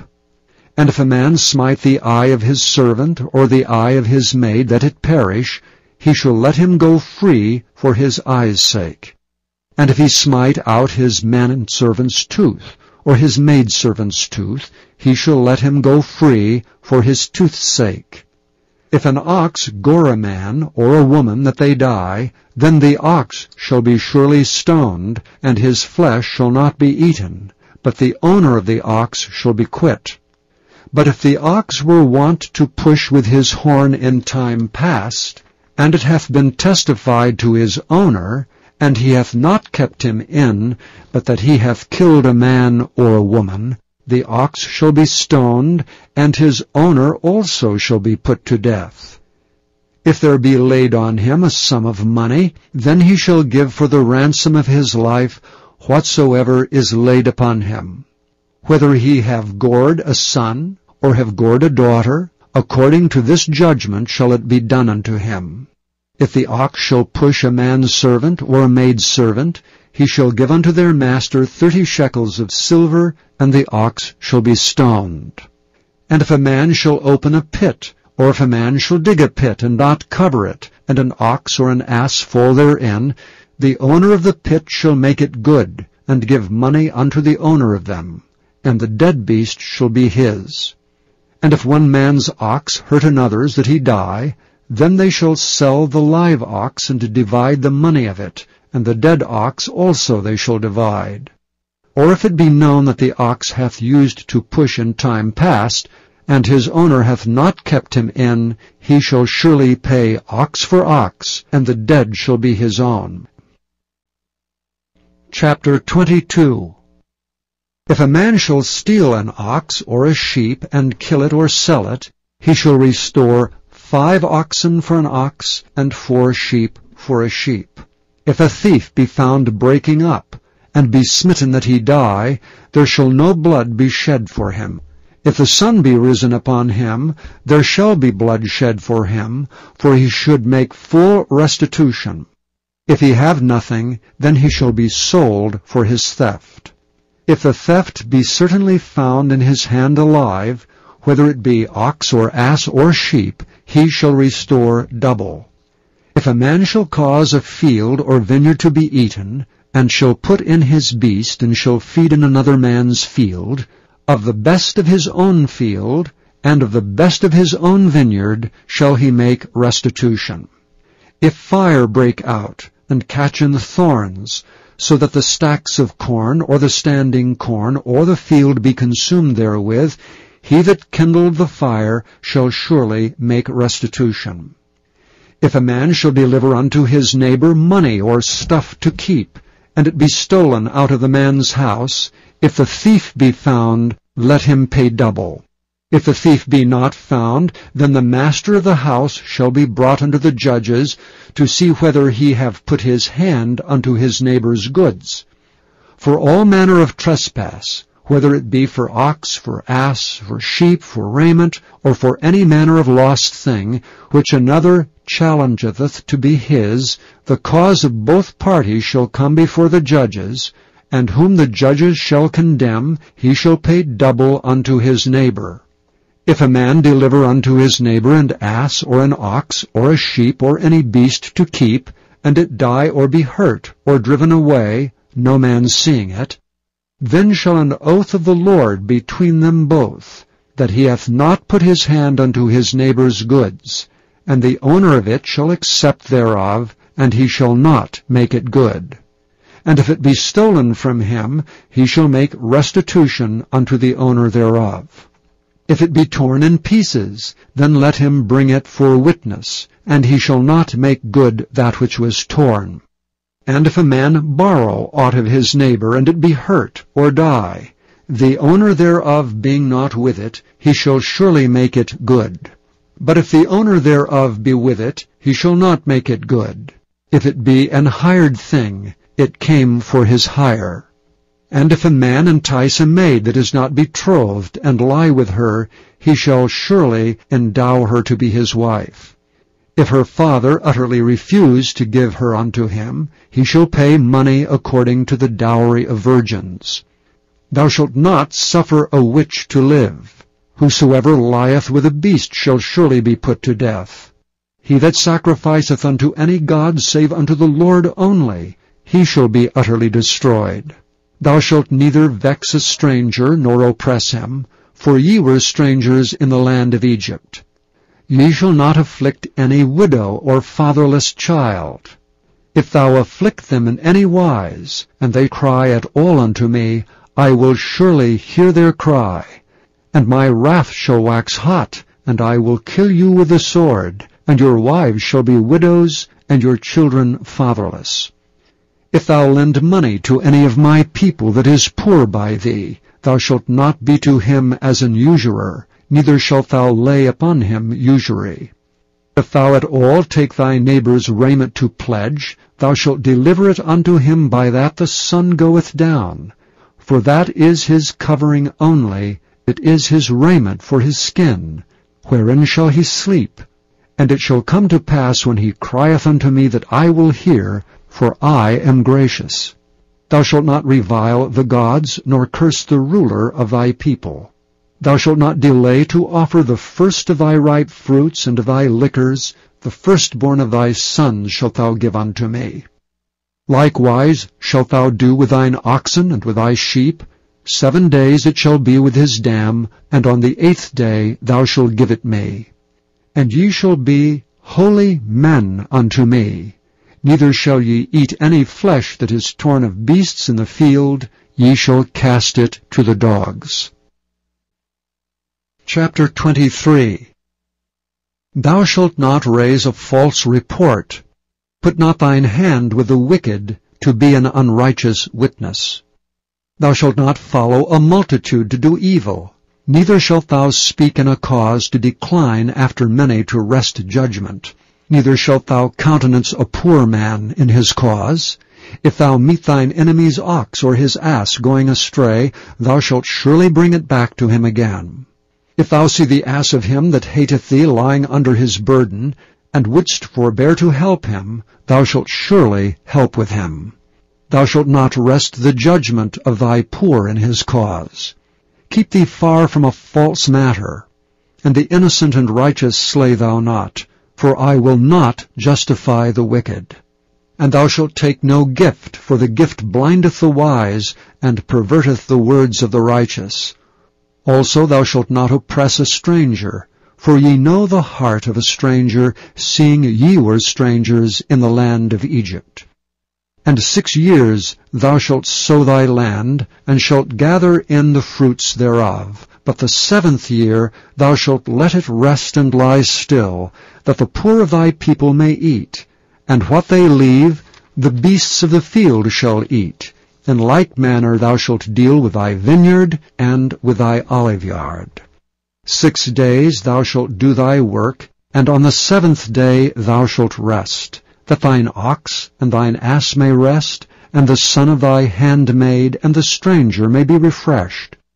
And in all things that I have said unto you, be circumspect, and make no mention of the name of other gods, neither let it be heard out of thy mouth. 3 times thou shalt keep a feast unto me in the year. Thou shalt keep the feast of unleavened bread. Thou shalt eat unleavened bread 7 days, as I commanded thee, in the time appointed of the month Abib. For in it thou camest out from Egypt, and none shall appear before me empty. And the feast of harvest, the firstfruits of thy labors which thou hast sown in the field. And the feast of ingathering, which is in the end of the year, when thou hast gathered in thy labors out of the field. 3 times in the year all thy males shall appear before the Lord God. Thou shalt not offer the blood of my sacrifice with leavened bread, neither shall the fat of my sacrifice remain until the morning.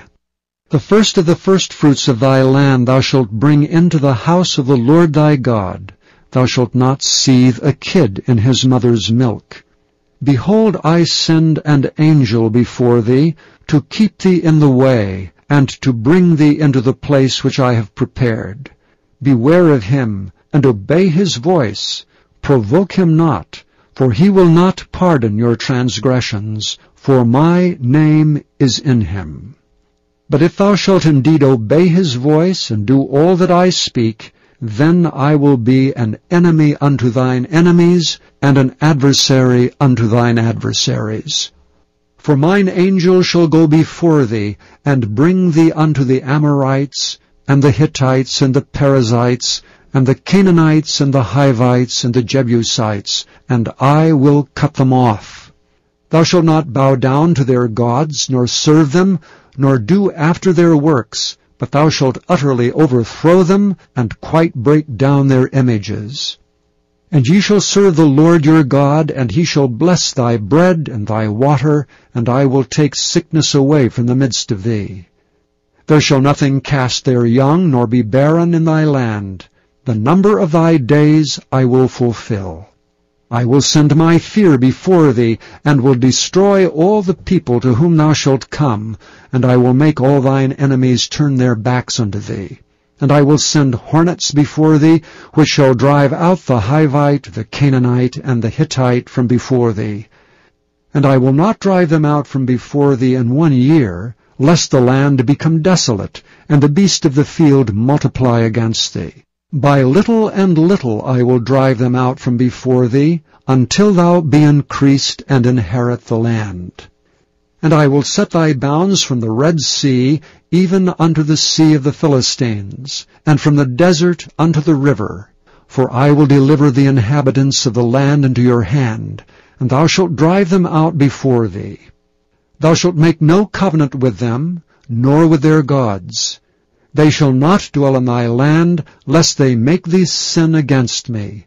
For if thou serve their gods, it will...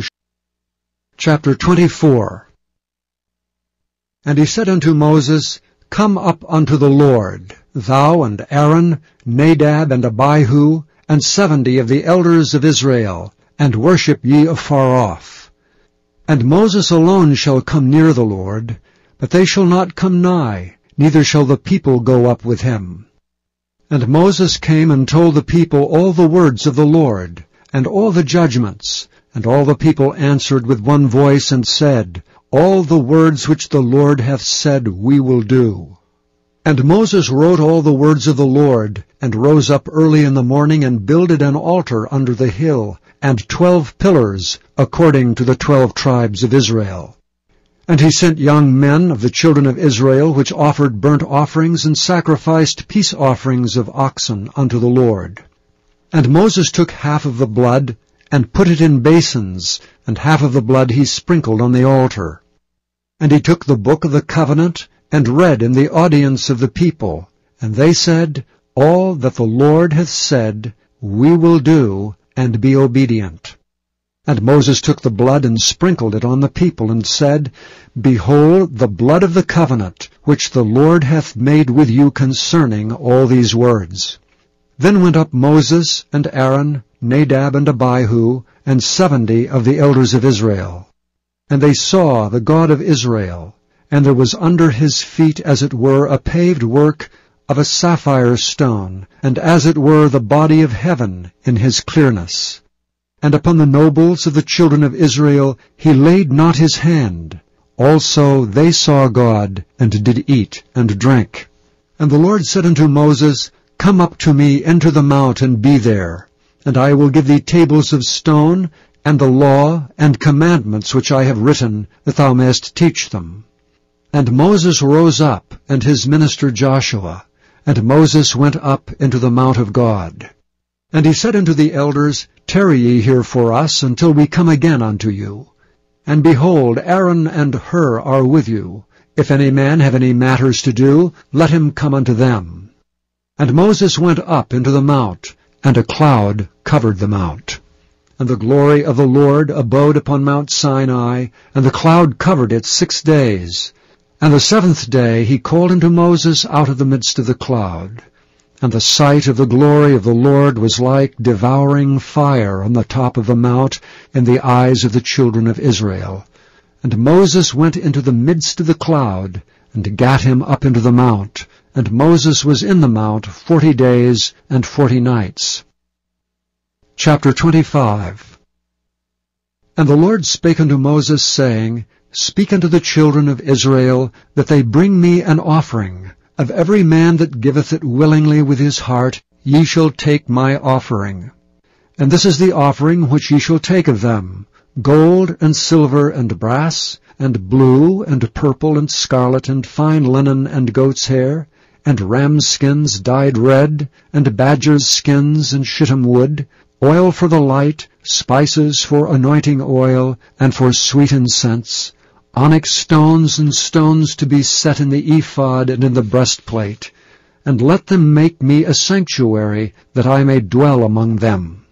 According to all that I show thee, after the pattern of the tabernacle and the pattern of all the instruments thereof, even so shall ye make it. And they shall make an ark of shittim wood. 2 cubits and a half shall be the length thereof, and 1 cubit and a half the breadth thereof, and 1 cubit and a half the height thereof. And thou shalt overlay it with pure gold. Within and without shalt thou overlay it, and shalt make upon it a crown of gold round about. And thou shalt cast 4 rings of gold for it, and put them in the 4 corners thereof. And 2 rings shall be in the one side of it, and 2 rings in the other side of it. And thou shalt make staves of shittim wood, and overlay them with gold. And thou shalt put the staves into the rings by the sides of the ark, that the ark may be borne with them. The staves shall be in the rings of the ark, they shall not be taken from it. And thou shalt put into the ark the testimony which I shall give thee. And thou shalt make a mercy seat of pure gold. 2 cubits and a half shall be the length thereof, and 1 cubit and a half the breadth thereof. And thou shalt make 2 cherubims of gold, of beaten work shalt thou make them, in the 2 ends of the mercy seat. And make 1 cherub on the one end, and the other cherub on the other end, even of the mercy seat shall ye make the cherubims on the 2 ends thereof. And the cherubim shall stretch forth their wings on high, covering the mercy seat with their wings, and their faces shall look one to another. Toward the mercy seat shall the faces of the cherubims be.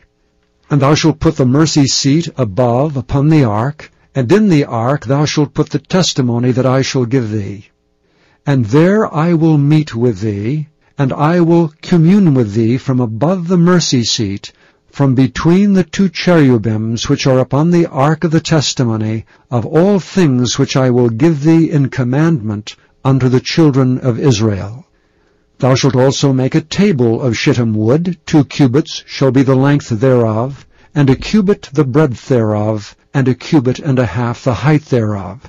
And thou shalt overlay it with pure gold, and make thereto a crown of gold round about. And thou shalt make unto it a border of an hand breadth round about, and thou shalt make a golden crown to the border thereof round about. And thou shalt make for it 4 rings of gold, and put the rings in the 4 corners that are on the 4 feet thereof. Over against the border shall the rings be for places of the staves to bear the table. And thou shalt make the staves of shittim wood, and overlay them with gold, that the table may be borne with them. And thou shalt make the dishes thereof, and spoons thereof, and covers thereof, and bowls thereof to cover withal. Of pure gold shalt thou make them. And thou shalt set upon the table showbread before me alway. And thou shalt make a candlestick of pure gold. Of beaten work shall the candlestick be made. His shaft and his branches, his bowls, his knops and his flowers shall be the same. And 6 branches shall come out of the sides of it, 3 branches of the candlestick out of the one side, and 3 branches of the candlestick out of the other side. 3 bowls made like unto almonds, with a knop and a flower in one branch, and 3 bowls made like almonds in the other branch, with a knop and a flower. So in the 6 branches that come out of the candlestick. And in the candlestick shall be 4 bowls made like unto almonds, with their knops and their flowers. And there shall be a knop under 2 branches of the same, and a knop under 2 branches of the same, and a knop under 2 branches of the same, according to the 6 branches that proceed out of the candlestick. Their knops and their branches shall be of the same. All it shall be 1 beaten work of pure gold. And thou shalt make the 7 lamps thereof, and they shall light the lamps thereof, that they may give light over against it. And the tongs thereof, and the snuff dishes thereof shall be of pure gold. Of a talent of pure gold shall he make it, with all these vessels. and look that thou make them after their pattern, which was showed thee in the mount. Chapter 26. Moreover thou shalt make the tabernacle with 10 curtains of fine twined linen, and blue, and purple, and scarlet, with cherubims of cunning work shalt thou make them. The length of one curtain shall be 28 cubits, and the breadth of one curtain 4 cubits, and every one of the curtains shall have one measure. The 5 curtains shall be coupled together one to another, and other 5 curtains shall be coupled one to another. And thou shalt make loops of blue upon the edge of the one curtain from the selvage in the coupling, and likewise shalt thou make in the uttermost edge of another curtain in the coupling of the second. 50 loops shalt thou make in the one curtain, and 50 loops shalt thou make in the edge of the curtain that is in the coupling of the second, that the loops may take hold one of another. And thou shalt make 50 taches of gold, and couple the curtains together with the taches, and it shall be one tabernacle. And thou shalt make curtains of goat's hair to be a covering upon the tabernacle. 11 curtains shalt thou make. The length of one curtain shall be 30 cubits, and the breadth of one curtain 4 cubits, and the 11 curtains shall be all of one measure. And thou shalt couple 5 curtains by themselves, and 6 curtains by themselves, and shalt double the 6th curtain in the forefront of the tabernacle. And thou shalt make 50 loops on the edge of the one curtain that is outmost in the coupling, and 50 loops in the edge of the curtain which coupleth the second. And thou shalt make 50 taches of brass, and put the taches into the loops, and couple the tent together, that it may be one. And the remnant that remaineth of the curtains of the tent, the half curtain that remaineth shall hang over the backside of the tabernacle. And a cubit on the one side, and a cubit on the other side of that which remaineth in the length of the curtains of the tent, it shall hang over the sides of the tabernacle on this side and on that side to cover it.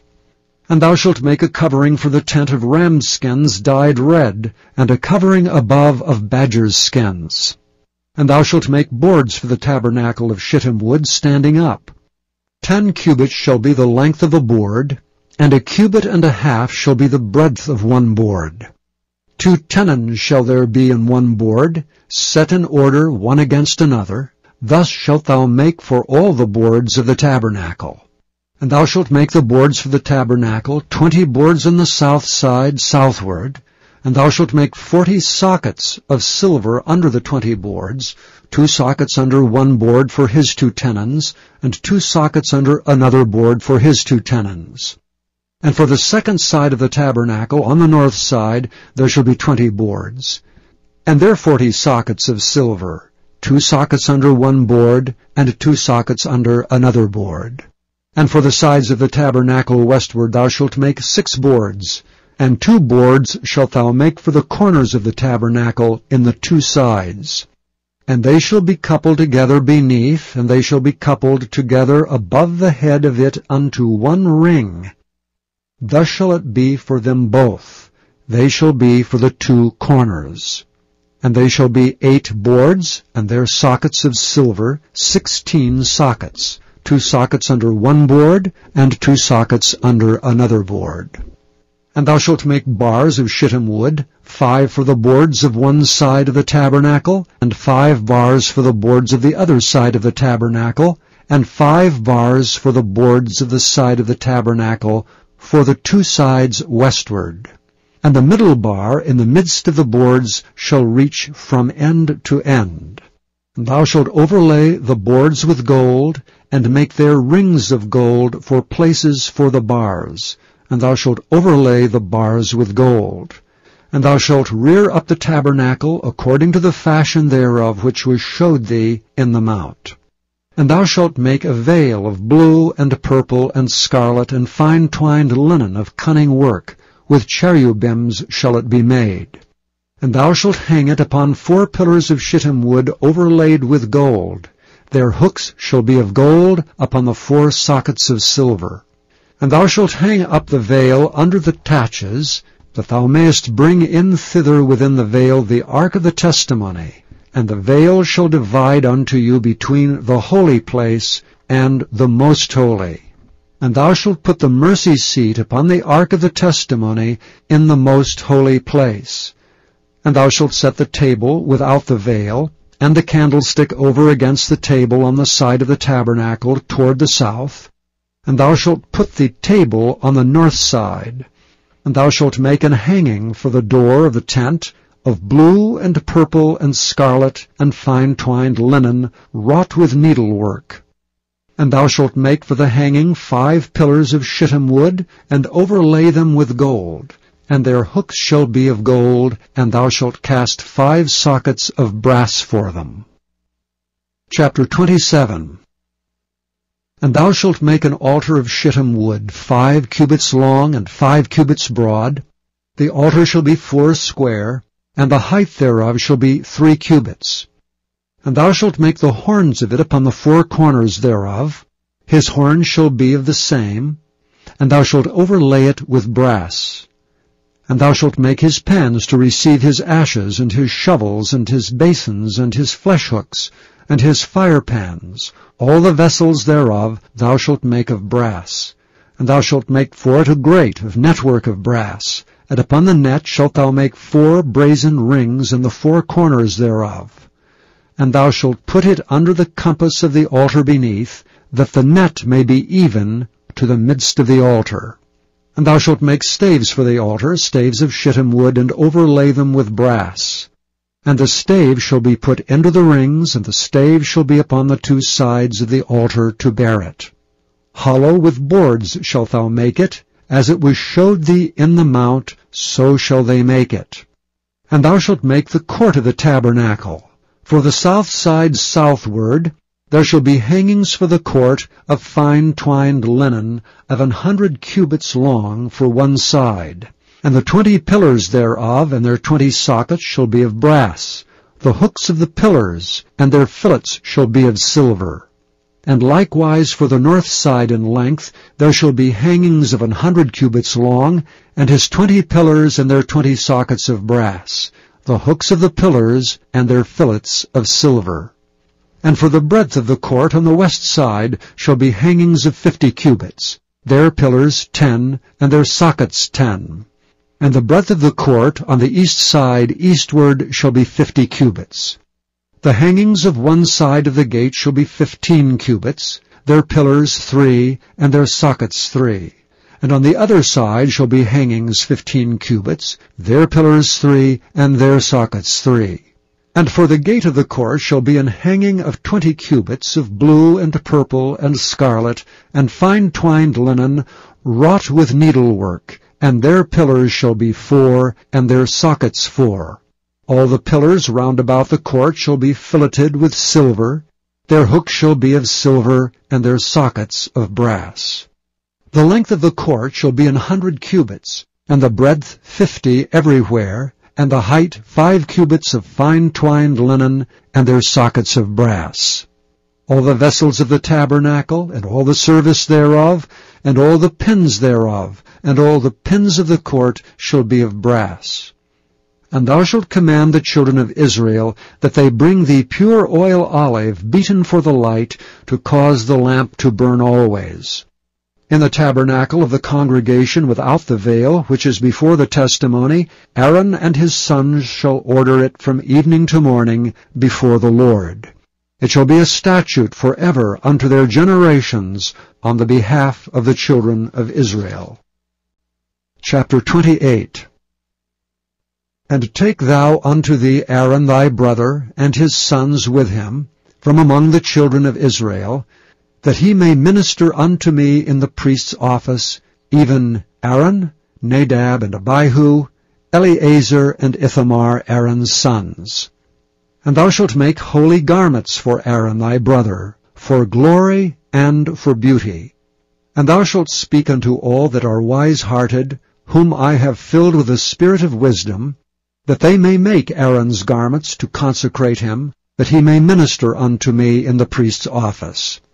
And these are the garments which they shall make: a breastplate, and an ephod, and a robe, and a broidered coat, a mitre, and a girdle, And they shall make holy garments for Aaron thy brother and his sons, that he may minister unto me in the priest's office. And they shall take gold, and blue, and purple, and scarlet, and fine linen. And they shall make the ephod of gold, of blue, and of purple, of scarlet, and fine twined linen with cunning work. It shall have 2 shoulder pieces thereof, joined at the edges thereof, and so it shall be joined together. And the curious girdle of the ephod which is upon it shall be of the same, according to the work thereof, even of gold, of blue, and purple, and scarlet, and fine twined linen. And thou shalt take 2 onyx stones, and grave on them the names of the children of Israel, 6 of their names on one stone, and the other 6 names of the rest on the other stone, according to their birth. With the work of an engraver in stone, like the engravings of a signet, shalt thou engrave the 2 stones with the names of the children of Israel. Thou shalt make them to be set in ouches of gold. And thou shalt put the 2 stones upon the shoulders of the ephod for stones of a memorial unto the children of Israel. And Aaron shall bear their names before the Lord upon his 2 shoulders for a memorial. And thou shalt make ouches of gold, and 2 chains of pure gold at the ends. Of wreathen work shalt thou make them, and fasten the wreathen chains to the ouches. And thou shalt make the breastplate of judgment with cunning work. After the work of the ephod thou shalt make it, of gold, of blue, and of purple, and of scarlet, and of fine twined linen shalt thou make it. 4 square it shall be, being doubled. A span shall be the length thereof, and a span shall be the breadth thereof. And thou shalt set in it settings of stones, even 4 rows of stones. The first row shall be a sardius, a topaz, and a carbuncle. This shall be the first row. And the second row shall be an emerald, a sapphire, and a diamond. And the third row a ligure, an agate, and an amethyst. And the fourth row a beryl, and an onyx, and a jasper. They shall be set in gold in their enclosings. And the stones shall be with the names of the children of Israel, 12 according to their names, like the engravings of a signet. Every one with his name shall they be, according to the 12 tribes. And thou shalt make upon the breastplate chains at the ends of wreathen work of pure gold. And thou shalt make upon the breastplate 2 rings of gold, and shalt put the 2 rings on the 2 ends of the breastplate. And thou shalt put the 2 wreathen chains of gold in the 2 rings which are on the ends of the breastplate. And the other 2 ends, the 2 wreathen chains, shalt thou fasten in the 2 ouches, and put them on the shoulder pieces of the ephod before it. And thou shalt make 2 rings of gold, and thou shalt put them upon the 2 ends of the breastplate in the border thereof, which is in the side of the ephod inward. And 2 other rings of gold thou shalt make, and shalt put them on the 2 sides of the ephod underneath, toward the forepart thereof, over against the other coupling thereof, above the curious girdle of the ephod. And they shall bind the breastplate by the rings thereof unto the rings of the ephod with a lace of blue, that it may be above the curious girdle of the ephod, and that the breastplate be not loosed from the ephod. And Aaron shall bear the names of the children of Israel in the breastplate of judgment upon his heart, when he goeth into the holy place, for a memorial before the Lord continually. And thou shalt put in the breastplate of judgment the Urim and the Thummim, and they shall be upon Aaron's heart when he goeth in before the Lord. And Aaron shall bear the judgment of the children of Israel upon his heart before the Lord continually. And thou shalt make the robe of the ephod all of blue. And there shall be an hole in the top of it, in the midst thereof. It shall have a binding of woven work round about the hole of it, as it were the hole of an habergeon, that it be not rent. And beneath upon the hem of it thou shalt make pomegranates of blue, and of purple, and of scarlet, round about the hem thereof, and bells of gold between them round about, a golden bell and a pomegranate, a golden bell and a pomegranate, upon the hem of the robe round about. And it shall be upon Aaron to minister, and his sound shall be heard when he goeth in unto the holy place before the Lord, and when he cometh out, that he die not. And thou shalt make a plate of pure gold, and grave upon it, like the engravings of a signet, Holiness to the Lord. And thou shalt put it on a blue lace, that it may be upon the mitre, upon the forefront of the mitre it shall be.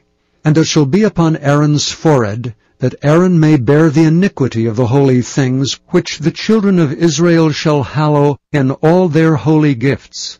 And it shall be always upon his forehead, that they may be accepted before the Lord. And thou shalt embroider the coat of fine linen, and thou shalt make the mitre of fine linen, and thou shalt make the girdle of needlework. And for Aaron's sons thou shalt make coats, and thou shalt make for them girdles, and bonnets shalt thou make for them, for glory and for beauty. And thou shalt put them upon Aaron thy brother, and his sons with him, and shalt anoint them, and consecrate them, and sanctify them, that they may minister unto me in the priest's office. And thou shalt make them linen breeches to cover their nakedness, from the loins even unto the thighs they shall reach. And they shall be upon Aaron and upon his sons, when they come in unto the tabernacle of the congregation, or when they come near unto the altar to minister in the holy place, that they bear not iniquity and die. It shall be a statute forever unto him and his seed after him. Chapter 29. And this is the thing that thou shalt do unto them to hallow them, to minister unto me in the priest's office. Take 1 young bullock, and 2 rams without blemish, and unleavened bread, and cakes unleavened tempered with oil, and wafers unleavened, anointed with oil. Of wheaten flour shalt thou make them. And thou shalt put them into 1 basket, and bring them in the basket with the bullock and the 2 rams. And Aaron and his sons thou shalt bring unto the door of the tabernacle of the congregation, and shalt wash them with water. And thou shalt take the garments, and put upon Aaron the coat, and the robe of the ephod, and the breastplate, and gird him with the curious girdle of the ephod. And thou shalt put the mitre upon his head, and put the holy crown upon the mitre. Then shalt thou take anointing oil, and pour it upon his head, and anoint him. And thou shalt bring his sons, and put coats upon them. And thou shalt gird them with girdles, Aaron and his sons, and put the bonnets on them. And the priest's office shall be theirs for a perpetual statute, and thou shalt consecrate Aaron and his sons. And thou shalt cause a bullock to be brought before the tabernacle of the congregation, and Aaron and his sons shall put their hands upon the head of the bullock. And thou shalt kill the bullock before the Lord, by the door of the tabernacle of the congregation. And thou shalt take of the blood of the bullock, and put it upon the horns of the altar with thy finger, and pour all the blood beside the bottom of the altar. And thou shalt take all the fat that covereth the inwards, and the caul that is above the liver, and the 2 kidneys, and the fat that is upon them, and burn them upon the altar. But the flesh of the bullock, and his skin, and his dung, shalt thou burn with fire without the camp. It is a sin offering. Thou shalt also take 1 ram, and Aaron and his sons shall put their hands upon the head of the ram. And thou shalt slay the ram, and thou shalt take his blood, and sprinkle it round about upon the altar. And thou shalt cut the ram in pieces, and wash the inwards of him and his legs, and put them unto his pieces, and unto his head. And thou shalt burn the whole ram upon the altar. It is a burnt offering unto the Lord. It is a sweet savour, and offering made by fire unto the Lord. And thou shalt take the other ram, and Aaron and his sons shall put their hands upon the head of the ram. Then shalt thou kill the ram, and take of his blood, and put it upon the tip of the right ear of Aaron, and upon the tip of the right ear of his sons, and upon the thumb of their right hand, and upon the great toe of their right foot, and sprinkle the blood upon the altar round about. And thou shalt take of the blood that is upon the altar, and of the anointing oil, and sprinkle it upon Aaron, and upon his garments, and upon his sons, and upon the garments of his sons with him. And he shall be hallowed, and his garments, and his sons' garments with him. Also thou shalt take of the ram the fat, and the rump, and the fat that covereth the inwards, and the caul above the liver, and the 2 kidneys, and the fat that is upon them, and the right shoulder, for it is a ram of consecration, and 1 loaf of bread, and 1 cake of oiled bread, and 1 wafer out of the basket of the unleavened bread that is before the Lord. And thou shalt put all in the hands of Aaron, and in the hands of his sons, and shalt wave them for a wave offering before the Lord. And thou shalt receive them of their hands, and burn them upon the altar for a burnt offering, for a sweet savour before the Lord. It is an offering made by fire unto the Lord. And thou shalt take the breast of the ram of Aaron's consecration, and wave it for a wave offering before the Lord, and it shall be thy part. And thou shalt sanctify the breast of the wave offering, and the shoulder of the heave offering, which is waved, and which is heaved up, of the ram of the consecration, even of that which is for Aaron, and of that which is for his sons. And it shall be Aaron's and his sons by a statute forever from the children of Israel. For it is an heave offering, and it shall be an heave offering from the children of Israel of the sacrifice of their peace offerings, even their heave offering unto the Lord. And the holy garments of Aaron shall be his sons after him, to be anointed therein, and to be consecrated in them. And that son that is priest in his stead shall put them on 7 days when he cometh into the tabernacle of the congregation to minister in the holy place. And thou shalt take the ram of the consecration, and seethe his flesh in the holy place. And Aaron and his sons shall eat the flesh of the ram, and the bread that is in the basket by the door of the tabernacle of the congregation.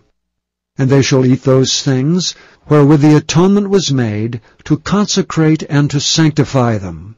But a stranger shall not eat thereof, because they are holy. And if aught of the flesh of the consecrations, or of the bread remain unto the morning, then thou shalt burn the remainder with fire.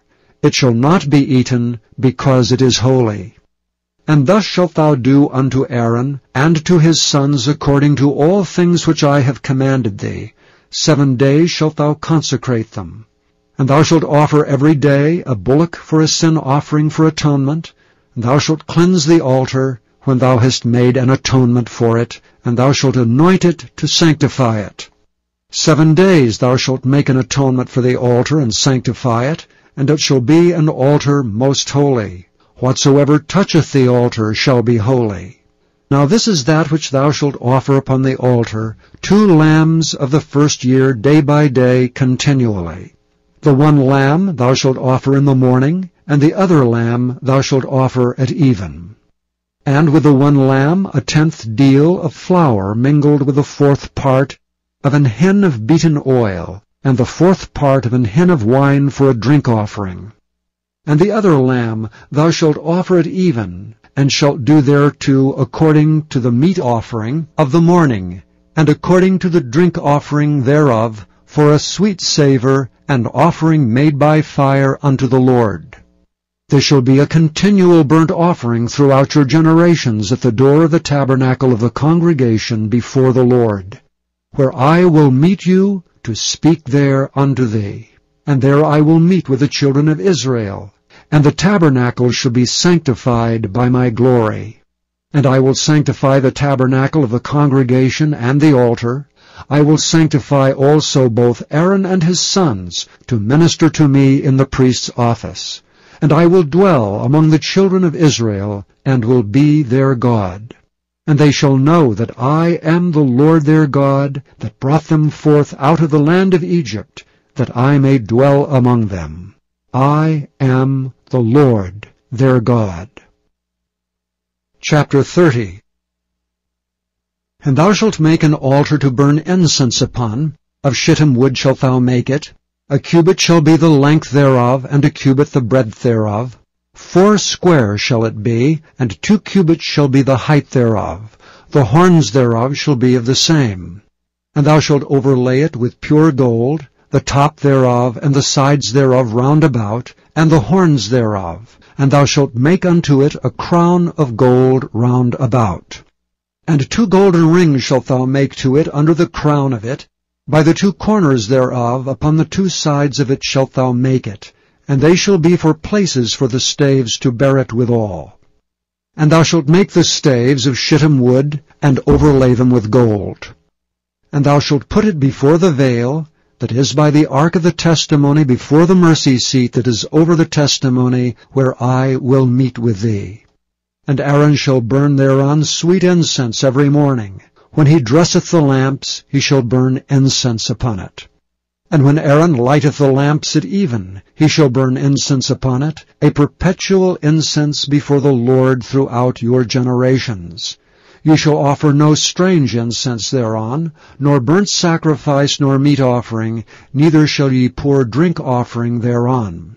And Aaron shall make an atonement upon the horns of it once in a year with the blood of the sin offering of atonements.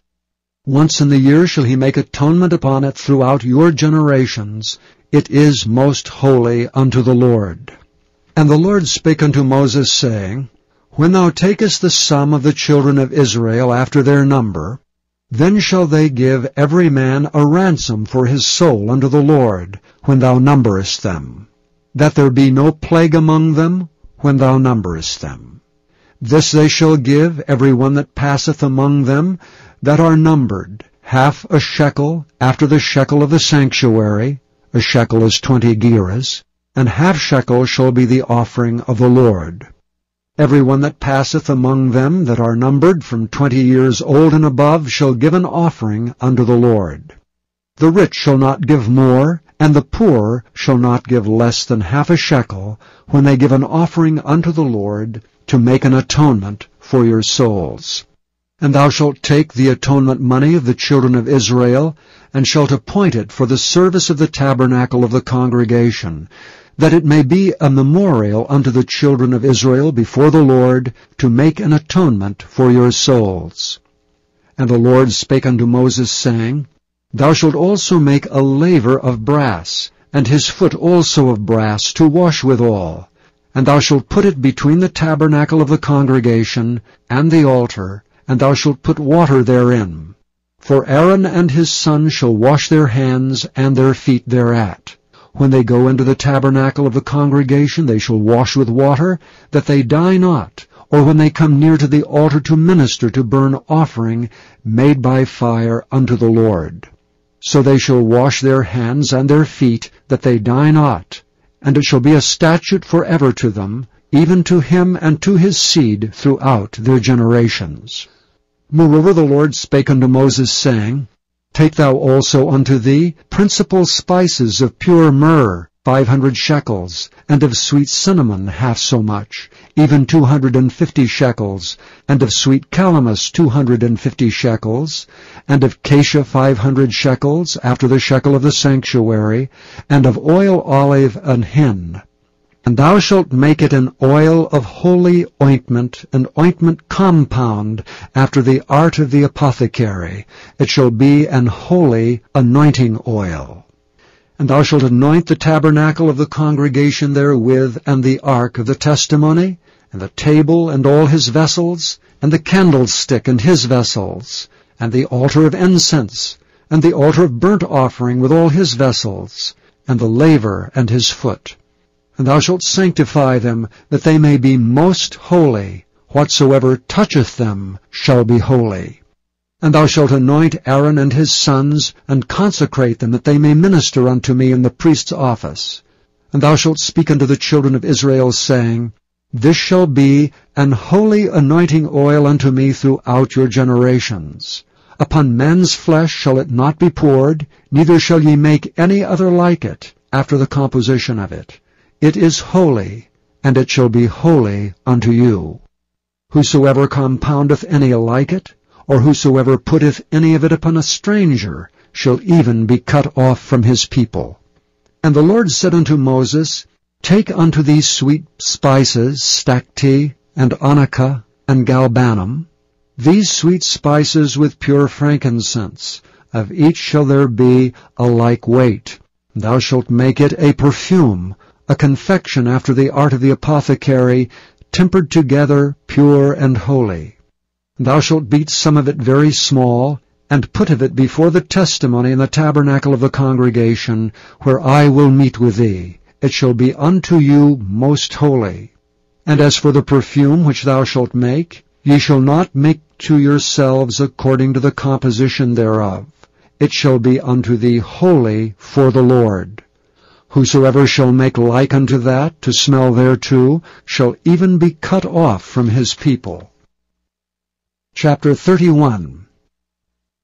And the Lord spake unto Moses, saying, See, I have called by name Bezaleel the son of Uri, the son of Hur of the tribe of Judah, and I have filled him with the Spirit of God, in wisdom and in understanding, and in knowledge and in all manner of workmanship, to devise cunning works, to work in gold and in silver and in brass, and in cutting of stones, to set them, and in carving of timber, to work in all manner of workmanship.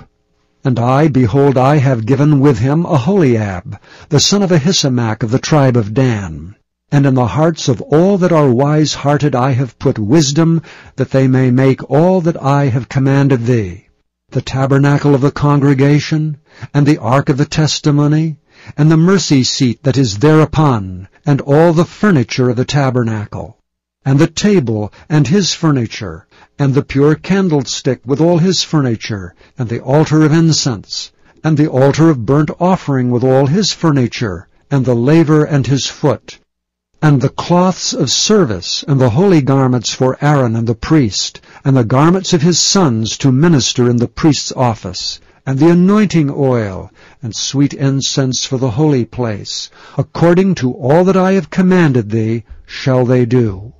And the Lord spake unto Moses, saying, Speak thou also unto the children of Israel, saying, Verily my Sabbaths ye shall keep. For it is a sign between me and you throughout your generations, that ye may know that I am the Lord that doth sanctify you. Ye shall keep the Sabbath therefore, for it is holy unto you. Every one that defileth it shall surely be put to death. For whosoever doeth any work therein, that soul shall be cut off from among his people. 6 days may work be done, but in the 7th is the Sabbath of rest, holy to the Lord. Whosoever doeth any work in the Sabbath day, he shall surely be put to death. Wherefore the children of Israel shall keep the Sabbath, to observe the Sabbath throughout their generations for a perpetual covenant. It is a sign between me and the children of Israel forever. For in 6 days the Lord made heaven and earth, and on the 7th day he rested and was refreshed.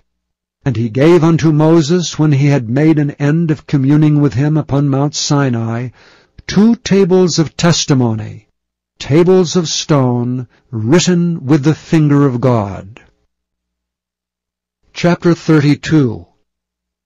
And when the people saw that Moses delayed to come down out of the mount, the people gathered themselves together unto Aaron, and said unto him, Up, make us gods which shall go before us, for as for this Moses, the man that brought us up out of the land of Egypt, we wot not what is become of him.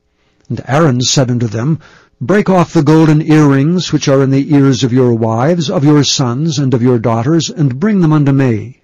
And all the people brake off the golden earrings which were in their ears, and brought them unto Aaron. And he received them at their hand, and fashioned it with a graving tool, after he had made it a molten calf. And they said, These be thy gods, O Israel, which brought thee up out of the land of Egypt. And when Aaron saw it, he built an altar before it, and Aaron made proclamation and said, Tomorrow is a feast to the Lord. And they rose up early on the morrow, and offered burnt offerings, and brought peace offerings, and the people sat down to eat and drink, and rose up to play. And the Lord said unto Moses, Go, get thee down, for thy people which thou broughtest out of the land of Egypt have corrupted themselves. They have turned aside quickly out of the way which I commanded them. They have made them a molten calf, and have worshipped it, and have sacrificed thereunto, and said, These be thy gods, O Israel, which have brought thee up out of the land of Egypt. And the Lord said unto Moses, I have seen this people, and behold, it is a stiff-necked people. Now therefore let me alone, that my wrath may wax hot against them, and that I may consume them, and I will make of thee a great nation. And Moses besought the Lord his God, and said, Lord, why doth thy wrath wax hot against thy people, which thou hast brought forth out of the land of Egypt with great power, and with a mighty hand? Wherefore should the Egyptians speak and say, For mischief did he bring them out, to slay them in the mountains, and to consume them from the face of the earth? Turn from thy fierce wrath, and repent of this evil against thy people. Remember Abraham, Isaac, and Israel, thy servants, to whom thou swarest by thine own self, and saidst unto them, I will multiply your seed as the stars of heaven, and all this land that I have spoken of will I give unto your seed, and they shall inherit it forever. And the Lord repented of the evil which he thought to do unto his people. And Moses turned and went down from the mount, and the 2 tables of the testimony were in his hand. The tables were written on both their sides, on the one side and on the other were they written. And the tables were the work of God, and the writing was the writing of God graven upon the tables. And when Joshua heard the noise of the people as they shouted, he said unto Moses, There is a noise of war in the camp. And he said, It is not the voice of them that shout for mastery, neither it is the voice of them that cry for being overcome, but the noise of them that sing do I hear. And it came to pass, as soon as he came nigh unto the camp, that he saw the calf, and the dancing, and Moses' anger waxed hot, and he cast the tables out of his hands, and brake them beneath the mount. And he took the calf which they had made, and burnt it in the fire, and ground it to powder, and strawed it upon the water, and made the children of Israel drink of it. And Moses said unto Aaron, What did this people unto thee, that thou hast brought so great a sin upon them? And Aaron said, Let not the anger of my Lord wax hot. Thou knowest the people, that they are set on mischief. For they said unto me, Make us gods which shall go before us. As for this Moses, the man that brought us up out of the land of Egypt, we wot not what is become of him. And I said unto them, Whosoever hath any gold, let them break it off. So they gave it me, then I cast it into the fire, and there came out this calf. And when Moses saw that the people were naked, for Aaron had made them naked unto their shame among their enemies, then Moses stood up in the gate of the camp and said, Who is on the Lord's side? Let him come unto me. And all the sons of Levi gathered themselves together unto him. And he said unto them, Thus saith the Lord God of Israel, Put every man his sword by his side, and go in and out from gate to gate throughout the camp, and slay every man his brother, and every man his companion, and every man his neighbor. And the children of Levi did according to the word of Moses, and there fell of the people that day about 3,000 men. For Moses had said, Consecrate yourselves today to the Lord, every man upon his son, and upon his brother, that he may bestow upon you a blessing this day. And it came to pass on the morrow that Moses said unto the people, Ye have sinned a great sin. And now I will go up unto the Lord, peradventure I shall make an atonement for your sin. And Moses returned unto the Lord and said, O this people have sinned a great sin, and have made them gods of gold. Yet now if thou wilt forgive their sin, and if not, blot me, I pray thee, out of thy book which thou hast written. And the Lord said unto Moses, Whosoever hath sinned against me, him will I blot out of my book. Therefore now go, lead the people unto the place of which I have spoken unto thee. Behold, mine angel shall go before thee. Nevertheless in the day when I visit, I will visit their sin upon them. And the Lord plagued the people because they made the calf which Aaron made. Chapter 33.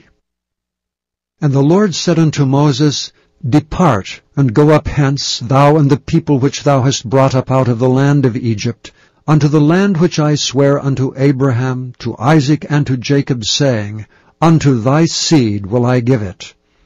And I will send an angel before thee, and I will drive out the Canaanite, the Amorite, and the Hittite, and the Perizzite, the Hivite, and the Jebusite, unto a land flowing with milk and honey.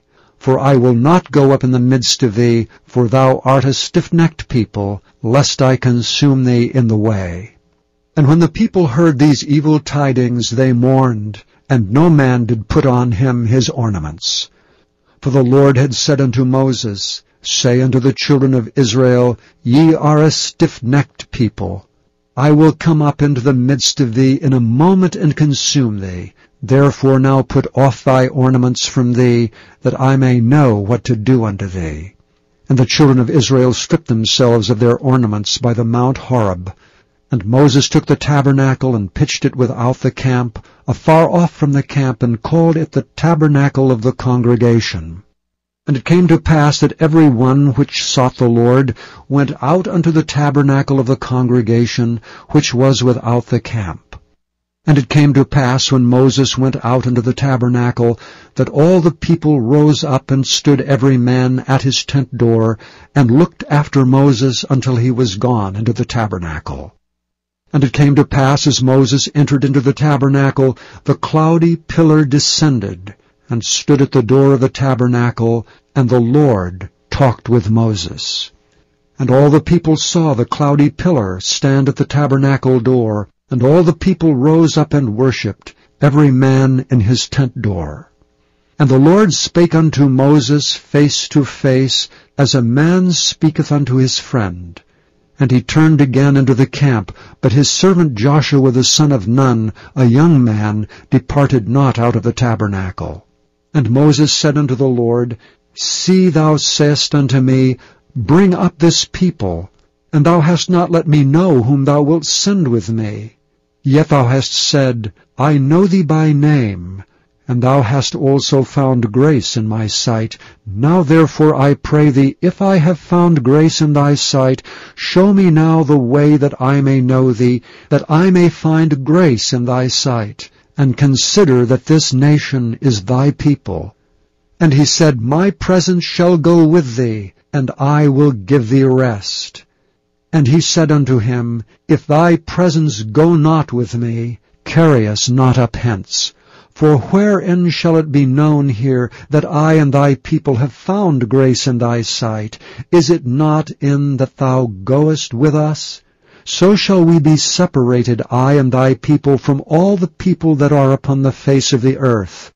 And the Lord said unto Moses, I will do this thing also that thou hast spoken, for thou hast found grace in my sight, and I know thee by name.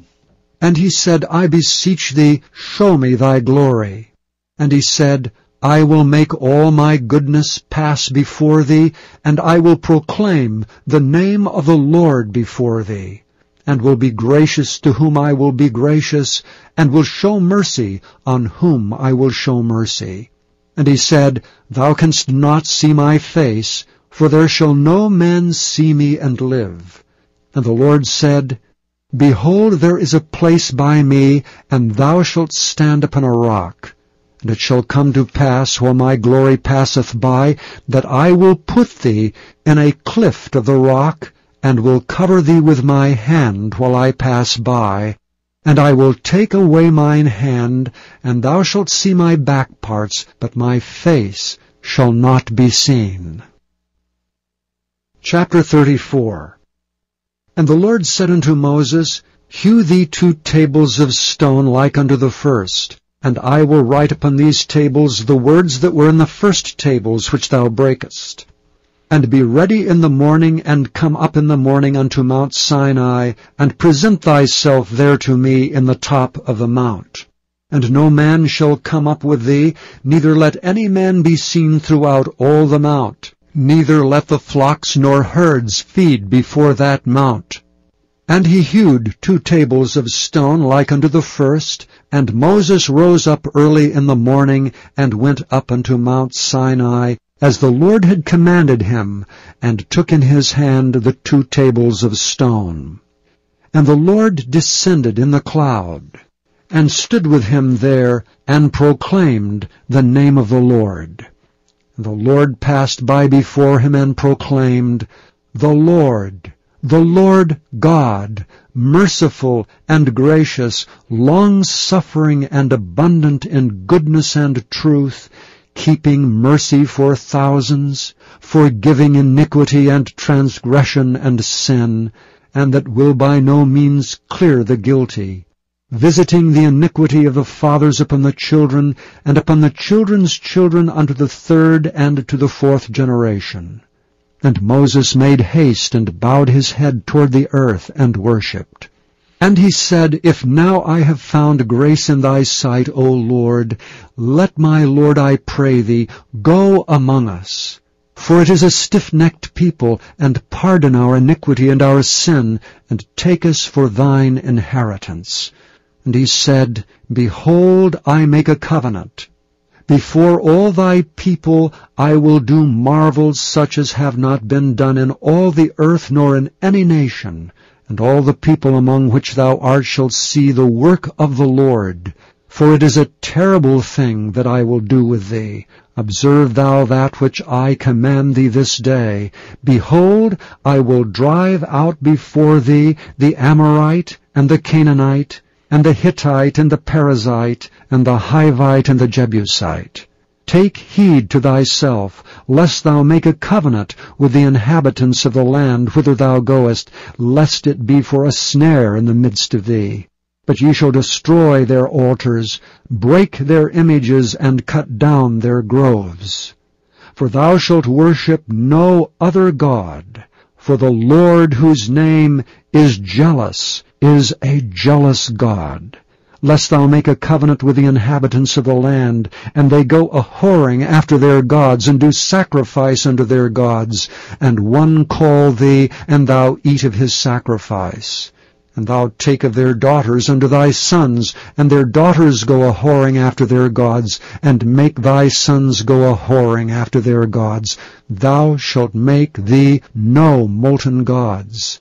The feast of unleavened bread shalt thou keep. 7 days thou shalt eat unleavened bread, as I commanded thee, in the time of the month Abib. For in the month Abib thou camest out from Egypt. All that openeth the matrix is mine, and every firstling among thy cattle, whether ox or sheep, that is male. But the firstling of an ass thou shalt redeem with a lamb, and if thou redeem him not, then shalt thou break his neck. All the firstborn of thy sons shalt thou redeem, and none shall appear before me empty. 6 days shalt thou work, but on the 7th day thou shalt rest. In earing time and in harvest thou shalt rest. And thou shalt observe the feast of weeks, of the firstfruits of wheat harvest, and the feast of ingathering at the year's end. Thrice in the year shall all your men children appear before the Lord God, the God of Israel. For I will cast out the nations before thee, and enlarge thy borders. Neither shall any man desire thy land when thou shalt go up to appear before the Lord thy God thrice in the year. Thou shalt not offer the blood of my sacrifice with leaven, neither shall the sacrifice of the feast of the Passover be left unto the morning. The first of the firstfruits of thy land shalt thou bring unto the house of the Lord thy God. Thou shalt not see the kid in his mother's milk. And the Lord said unto Moses, Write thou these words, for after the tenor of these words I have made a covenant with thee and with Israel. And he was there with the Lord 40 days and 40 nights. He did neither eat bread nor drink water, and he wrote upon the tables the words of the covenant, the 10 commandments. And it came to pass, when Moses came down from Mount Sinai with the 2 tables of testimony in Moses' hand, when he came down from the mount, that Moses wist not that the skin of his face shone while he talked with him. And when Aaron and all the children of Israel saw Moses, behold, the skin of his face shone, and they were afraid to come nigh him. And Moses called unto them, and Aaron and all the rulers of the congregation returned unto him, and Moses talked with them. And afterward all the children of Israel came nigh, And he gave them in commandment all that the Lord had spoken with him in Mount Sinai. And till Moses had done speaking with them, he put a veil on his face. But when Moses went in before the Lord to speak with him, he took the veil off until he came out. And he came out and spake unto the children of Israel that which he was commanded. And the children of Israel saw the face of Moses, that the skin of Moses' face shone, and Moses put the veil upon his face again until he went in to speak with him. Chapter 35. And Moses gathered all the congregation of the children of Israel together, and said unto them, These are the words which the Lord hath commanded that ye should do them. 6 days shall work be done, but on the 7th day there shall be to you an holy day, a Sabbath of rest to the Lord. Whosoever doeth work therein shall be put to death. Ye shall kindle no fire throughout your habitations upon the Sabbath day. And Moses spake unto all the congregation of the children of Israel, saying, This is the thing which the Lord commanded, saying, Take ye from among you an offering unto the Lord. Whosoever is of a willing heart, let him bring it, an offering of the Lord, gold and silver and brass, and blue and purple and scarlet and fine linen and goat's hair, and ram's skins dyed red, and badger's skins and shittim wood, and oil for the light, and spices for anointing oil and for the sweet incense, and onyx stones and stones to be set for the ephod and for the breastplate. And every wise-hearted among you shall come, and make all that the Lord hath commanded: the tabernacle, his tent, and his covering, his taches and his boards, his bars, his pillars and his sockets, the ark and the staves thereof, with the mercy seat and the veil of the covering, the table and his staves, and all his vessels, and the showbread, the candlestick also for the light, and his furniture and his lamps with the oil for the light, and the incense altar and his staves, and the anointing oil and the sweet incense, and the hanging for the door at the entering in of the tabernacle, the altar of burnt offering with his brazen grate, his staves, and all his vessels, the laver and his foot, the hangings of the court, his pillars and their sockets, and the hanging for the door of the court, the pins of the tabernacle, and the pins of the court and their cords, the cloths of service, to do service in the holy place, the holy garments for Aaron the priest, and the garments of his sons, to minister in the priest's office. And all the congregation of the children of Israel departed from the presence of Moses. And they came, every one whose heart stirred him up, and every one whom his spirit made willing, and they brought the Lord's offering to the work of the tabernacle of the congregation, and for all his service, and for the holy garments. And they came, both men and women, as many as were willing-hearted, and brought bracelets and earrings and rings, and tablets, all jewels of gold, and every man that offered an offering of gold unto the Lord. And every man with whom was found blue and purple, and scarlet and fine linen, and goat's hair, and red skins of rams and badgers' skins brought them. Every one that did offer an offering of silver and brass brought the Lord's offering, and every man with whom was found shittim wood for any work of the service brought it. And all the women that were wise-hearted did spin with their hands, and brought that which they had spun, both of blue and of purple and of scarlet and of fine linen. And all the women whose heart stirred them up in wisdom spun goat's hair. And the rulers brought onyx stones and stones to be set for the ephod and for the breastplate, and spice and oil for the light, and for the anointing oil, and for the sweet incense. And the children of Israel brought a willing offering unto the Lord, every man and woman whose heart made them willing to bring for all manner of work which the Lord had commanded to be made by the hand of Moses. And Moses said unto the children of Israel, See, the Lord hath called by name Bezaleel the son of Uri, the son of Hur of the tribe of Judah. And he hath filled him with the Spirit of God, in wisdom, in understanding, and in knowledge, and in all manner of workmanship, and to devise curious works, to work in gold, and in silver, and in brass, and in the cutting of stones to set them, and in carving of wood, to make any manner of cunning work. And he hath put in his heart that he may teach both he and Aholiab, the son of Ahisamach of the tribe of Dan. Them hath he filled with wisdom of heart, to work all manner of work, of the engraver, and of the cunning workman, and of the embroiderer, in blue, and in purple, and scarlet, and in fine linen, and of the weaver, even of them that do any work, and of those that devise cunning work. Chapter 36.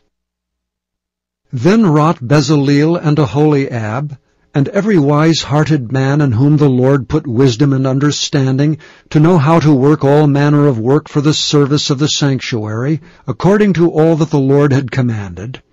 And Moses called Bezaleel and Aholiab, and every wise-hearted man in whose heart the Lord had put wisdom, even every one whose heart stirred him up to come unto the work to do it. And they received of Moses all the offering which the children of Israel had brought for the work of the service of the sanctuary, to make it withal. And they brought yet unto him free offerings every morning. And all the wise men that wrought all the work of the sanctuary came every man from his work which they made. And they spake unto Moses, saying, The people bring much more than enough for the service of the work which the Lord commanded to make. And Moses gave commandment, and they caused it to be proclaimed throughout the camp, saying, Let neither man nor woman make any more work for the offering of the sanctuary. So the people were restrained from bringing, for the stuff they had was sufficient for all the work to make it, and too much. And every wise-hearted man among them that wrought the work of the tabernacle made 10 curtains of fine twined linen, and blue, and purple, and scarlet, with cherubims of cunning work made he them. The length of one curtain was 28 cubits, and the breadth of one curtain 4 cubits. The curtains were all of one size. And he coupled the 5 curtains one unto another, and the other 5 curtains he coupled one unto another. And he made loops of blue on the edge of one curtain from the selvage in the coupling. Likewise he made in the uttermost side of another curtain in the coupling of the second. 50 loops made he in one curtain, and 50 loops made he in the edge of the curtain which was in the coupling of the second. The loops held one curtain to another. And he made 50 taches of gold, and coupled the curtains one unto another with the taches, so it became one tabernacle. And he made curtains of goat's hair for the tent over the tabernacle. 11 curtains he made them. The length of one curtain was 30 cubits, and 4 cubits was the breadth of one curtain. The 11 curtains were of one size. And he coupled 5 curtains by themselves, and 6 curtains by themselves.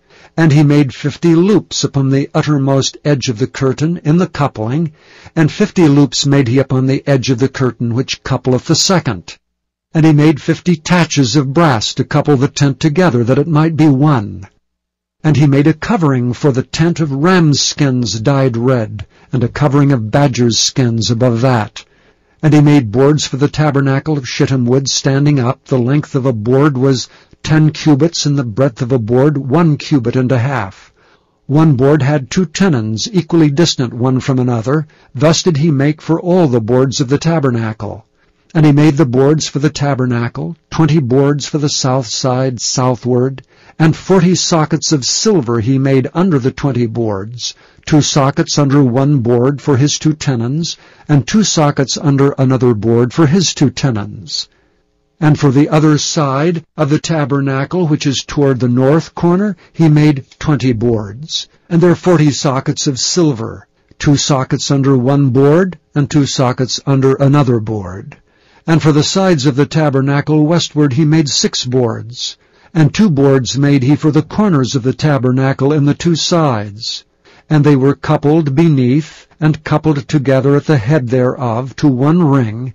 Thus he did to both of them in both the corners. And there were 8 boards, and their sockets were 16 sockets of silver, under every board 2 sockets. And he made bars of shittim wood, 5 for the boards of the one side of the tabernacle, and 5 bars for the boards on the other side of the tabernacle, and 5 bars for the boards of the tabernacle for the sides westward. And he made the middle bar to shoot through the boards from the one end to the other. And he overlaid the boards with gold, and made their rings of gold to be places for the bars, and overlaid the bars with gold. And he made a veil of blue, and purple, and scarlet, and fine twined linen. With cherubims made he it of cunning work. And he made thereunto 4 pillars of shittim wood, and overlaid them with gold. Their hooks were of gold, and he cast for them 4 sockets of silver. And he made an hanging for the tabernacle door of blue, and purple, and scarlet, and fine twined linen of needlework, and the 5 pillars of it with their hooks. And he overlaid their chapiters and their fillets with gold, but their 5 sockets were of brass. Chapter 37. And Bezaleel made the ark of shittim wood. 2 cubits and a half was the length of it, and 1 cubit and a half the breadth of it, and 1 cubit and a half the height of it. And he overlaid it with pure gold within and without, and made a crown of gold to it round about. And he cast for it 4 rings of gold to be set by the 4 corners of it, even 2 rings upon the one side of it, and 2 rings upon the other side of it. And he made staves of shittim wood, and overlaid them with gold. And he put the staves into the rings by the sides of the ark, to bear the ark. And he made the mercy seat of pure gold. 2 cubits and a half was the length thereof, and 1 cubit and a half the breadth thereof. And he made 2 cherubims of gold, beaten out of one piece made he them, on the 2 ends of the mercy seat. 1 cherub on the end on this side, and another cherub on the other end on that side. Out of the mercy seat made he the cherubims on the 2 ends thereof.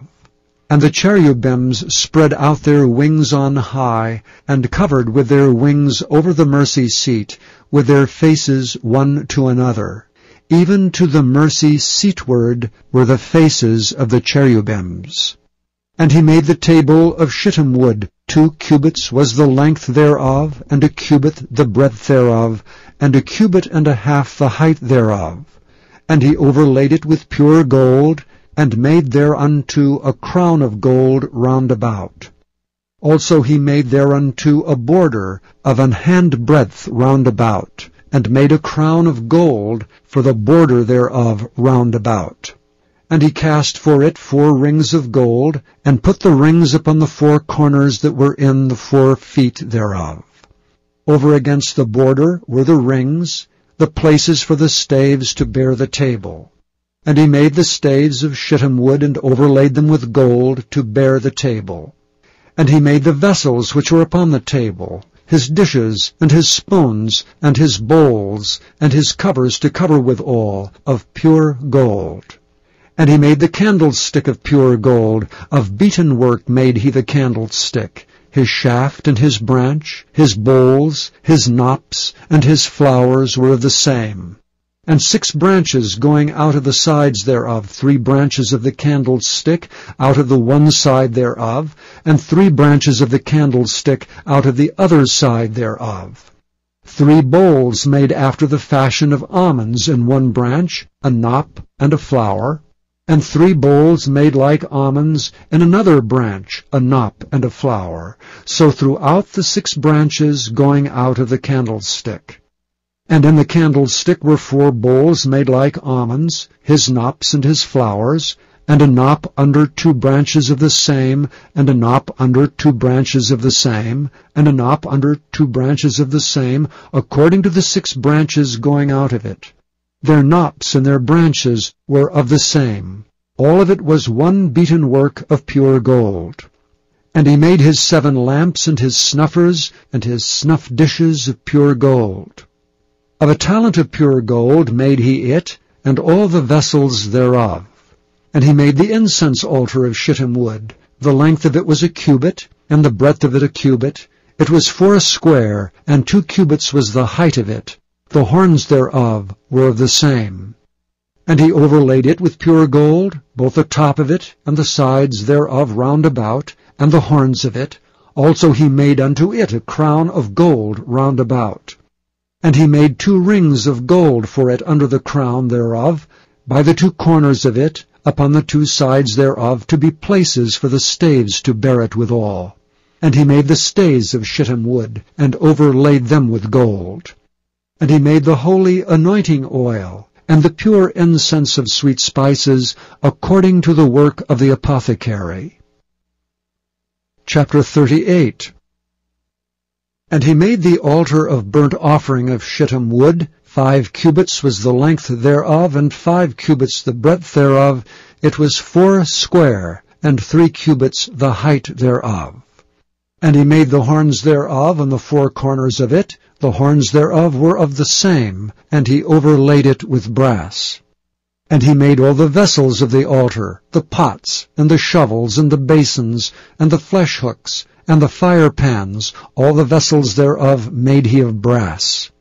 And he made for the altar a brazen grate of network under the compass thereof beneath unto the midst of it. And he cast 4 rings for the 4 ends of the grate of brass, to be places for the staves. And he made the stays of shittim wood, and overlaid them with brass. And he put the staves into the rings on the sides of the altar, to bear it withal. He made the altar hollow with boards. And he made the laver of brass, and the foot of it of brass. Of the looking glasses of the women assembling, which assembled at the door of the tabernacle of the congregation. And he made the court. On the south side southward the hangings of the court were of fine twined linen, 100 cubits. Their pillars were 20, and their brazen sockets 20. The hooks of the pillars and their fillets were of silver. And for the north side the hangings were 100 cubits, their pillars were 20, and their sockets of brass 20, the hooks of the pillars and their fillets of silver. And for the west side were hangings of 50 cubits, their pillars 10, and their sockets 10, the hooks of the pillars and their fillets of silver. And for the east side eastward 50 cubits. The hangings of the one side of the gate were 15 cubits, their pillars 3, and their sockets 3. And for the other side of the court gate, on this hand and that hand were hangings of 15 cubits, their pillars 3, and their sockets 3. All the hangings of the court round about were of fine twined linen. And the sockets for the pillars were of brass, the hooks of the pillars and their fillets of silver, and the overlaying of their chapiters of silver, and all the pillars of the court were filleted with silver. And the hanging for the gate of the court was needlework, of blue and purple and scarlet, and fine twined linen, and 20 cubits was the length, and the height in the breadth was 5 cubits, answerable to the hangings of the court. And their pillars were 4, and their sockets of brass 4, their hooks of silver, and the overlaying of their chapiters and their fillets of silver. And all the pins of the tabernacle and of the court round about were of brass. This is the sum of the tabernacle, even of the tabernacle of testimony, as it was counted according to the commandment of Moses, for the service of the Levites by the hand of Ithamar, son to Aaron the priest. And Bezaleel the son of Uri, the son of Hur, of the tribe of Judah, made all that the Lord commanded Moses. And with him was Aholiab, son of Ahisamach of the tribe of Dan, an engraver, and a cunning workman, and an embroiderer in blue and in purple, and in scarlet and fine linen. All the gold that was occupied for the work and all the work of the holy place, even the gold of the offering, was 29 talents, and 730 shekels after the shekel of the sanctuary. And the silver of them that were numbered of the congregation was 100 talents, and 1,760 shekels, after the shekel of the sanctuary. A beka for every man, that is half a shekel, after the shekel of the sanctuary, for every one that went to be numbered, from 20 years old and upward, for 600,000 and 3,550 men. And of the 100 talents of silver were cast the sockets of the sanctuary, and the sockets of the veil, and 100 sockets of the 100 talents, a talent for a socket. And of the 1,775 shekels he made hooks for the pillars, and overlaid their chapiters, and filleted them. And the brass of the offering was 70 talents, and 2,400 shekels. And therewith he made the sockets to the door of the tabernacle of the congregation, and the brazen altar, and the brazen grate for it, and all the vessels of the altar, and the sockets of the court round about, and the sockets of the court gate, and all the pins of the tabernacle, and all the pins of the court round about. Chapter 39. And of the blue and purple and scarlet they made cloths of service to do service in the holy place, and made the holy garments for Aaron, as the Lord commanded Moses. And he made the ephod of gold, blue and purple and scarlet, and fine twined linen. And they did beat the gold into thin plates, and cut it into wires, to work it in the blue, and in the purple, and in the scarlet, and in the fine linen with cunning work. They made shoulder pieces for it, to couple it together. By the 2 edges was it coupled together. And the curious girdle of his ephod that was upon it was of the same, according to the work thereof, of gold, blue, and purple, and scarlet, and fine twined linen, as the Lord commanded Moses. And they wrought onyx stones enclosed in ouches of gold, graven as signets are graven, with the names of the children of Israel. And he put them on the shoulders of the ephod, that they should be stones for a memorial to the children of Israel, as the Lord commanded Moses. And he made the breastplate of cunning work, like the work of the ephod, of gold, blue, and purple, and scarlet, and fine twined linen. It was 4 square. They made the breastplate double. A span was the length thereof, and a span the breadth thereof, being doubled. And they set in it 4 rows of stones. The first row was a sardius, a topaz, and a carbuncle. This was the first row. And the second row, an emerald, a sapphire, and a diamond.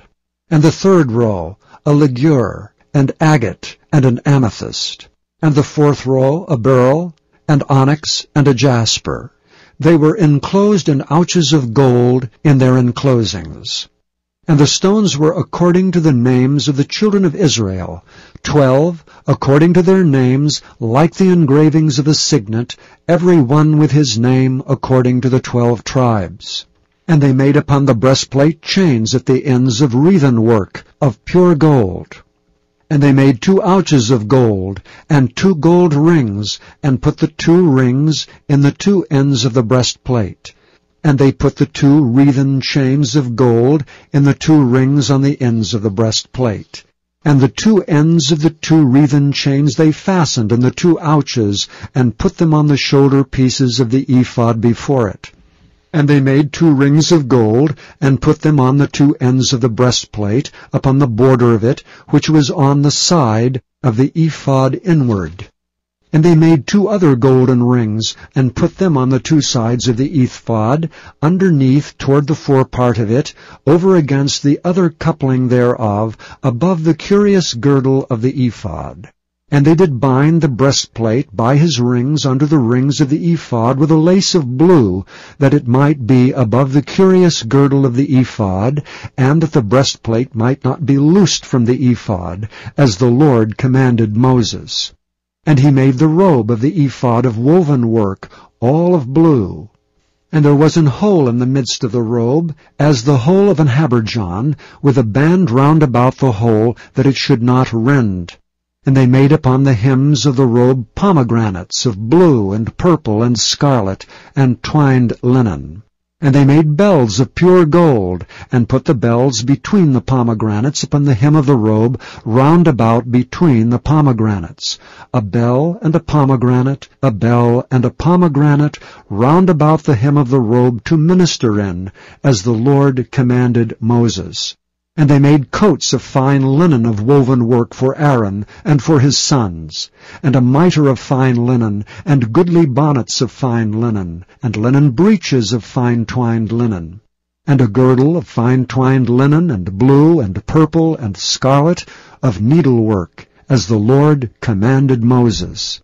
And they made the plate of the holy crown of pure gold, and wrote upon it a writing like to the engravings of a signet, Holiness to the Lord.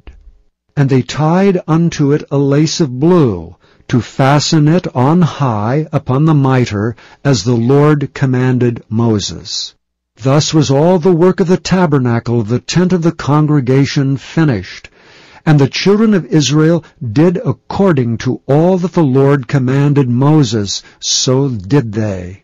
And they brought the tabernacle unto Moses, the tent and all his furniture, his taches, his boards, his bars, and his pillars, and his sockets, and the covering of rams' skins dyed red, and the covering of badgers' skins, and the veil of the covering, the ark of the testimony, and the staves thereof, and the mercy seat, the table, and all the vessels thereof, and the showbread, the pure candlestick, with the lamps thereof, even with the lamps to be set in order, and all the vessels thereof, and the oil for light, and the golden altar, and the anointing oil, and the sweet incense, and the hanging for the tabernacle door, and the brazen altar, and his grate of brass, his staves, and all his vessels, the laver and his foot, the hangings of the court, his pillars, and his sockets, and the hanging for the court gate, his cords and his pins, and all the vessels of the service of the tabernacle for the tent of the congregation, the cloths of service to do service in the holy place, and the holy garments for Aaron the priest, and his sons' garments to minister in the priest's office, according to all that the Lord commanded Moses, so the children of Israel made all the work. And Moses did look upon all the work, and behold, they had done it as the Lord had commanded, even so had they done it. And Moses blessed them. Chapter 40. And the Lord spake unto Moses, saying, On the first day of the first month shalt thou set up the tabernacle of the tent of the congregation. And thou shalt put therein the ark of the testimony, and cover the ark with the veil. And thou shalt bring in the table, and set in order the things that are to be set in order upon it. And thou shalt bring in the candlestick, and light the lamps thereof. And thou shalt set the altar of gold for the incense before the ark of the testimony, and put the hanging of the door to the tabernacle. And thou shalt set the altar of the burnt offering before the door of the tabernacle of the tent of the congregation. And thou shalt set the laver between the tent of the congregation and the altar, and shalt put water therein. And thou shalt set up the court round about, and hang up the hanging at the court gate. And thou shalt take the anointing oil, and anoint the tabernacle, and all that is therein, and shalt hallow it, and all the vessels thereof, and it shall be holy. And thou shalt anoint the altar of the burnt offering, and all his vessels, and sanctify the altar, and it shall be an altar most holy. And thou shalt anoint the laver and his foot, and sanctify it. And thou shalt bring Aaron and his sons unto the door of the tabernacle of the congregation, and wash them with water. And thou shalt put upon Aaron the holy garments, and anoint him, and sanctify him, that he may minister unto me in the priest's office. And thou shalt bring his sons, and clothe them with coats. And thou shalt anoint them, as thou didst anoint their father, that they may minister unto me in the priest's office. For their anointing shall surely be an everlasting priesthood throughout their generations. Thus did Moses, according to all that the Lord commanded him, so did he. And it came to pass in the 1st month of the 2nd year, on the 1st day of the month, that the tabernacle was reared up. And Moses reared up the tabernacle, and fastened his sockets, and set up the boards thereof, and put in the bars thereof, and reared up his pillars. And he spread abroad the tent over the tabernacle, and put the covering of the tent above upon it, as the Lord commanded Moses. And he took and put the testimony into the ark, and set the staves on the ark, and put the mercy seat above upon the ark. And he brought the ark into the tabernacle, and set up the veil of the covering, and covered the ark of the testimony, as the Lord commanded Moses. And he put the table in the tent of the congregation upon the side of the tabernacle northward, without the veil. And he set the bread in order upon it before the Lord, as the Lord had commanded Moses. And he put the candlestick in the tent of the congregation over against the table on the side of the tabernacle southward. And he lighted the lamps before the Lord, as the Lord commanded Moses. And he put the golden altar in the tent of the congregation before the veil, and he burnt sweet incense thereon, as the Lord commanded Moses. And he set up the hanging at the door of the tabernacle, and he put the altar of burnt offering by the door of the tabernacle of the tent of the congregation, and offered upon it the burnt offering and the meat offering, as the Lord commanded Moses. And he set the laver before the tent of the congregation and the altar, and put water therein to wash withal. And Moses and Aaron and his sons washed their hands and their feet thereat, when they went into the tent of the congregation, and when they came near unto the altar they washed, as the Lord commanded Moses. And he reared up the court round about the tabernacle and the altar, and set up the hanging of the court gate. So Moses finished the work. Then a cloud covered the tent of the congregation, and the glory of the Lord filled the tabernacle. And Moses was not able to enter into the tent of the congregation, because the cloud abode thereon, and the glory of the Lord filled the tabernacle. And when the cloud was taken up from over the tabernacle, the children of Israel went onward in all their journeys. But if the cloud were not taken up, then they journeyed not till the day that it was taken up.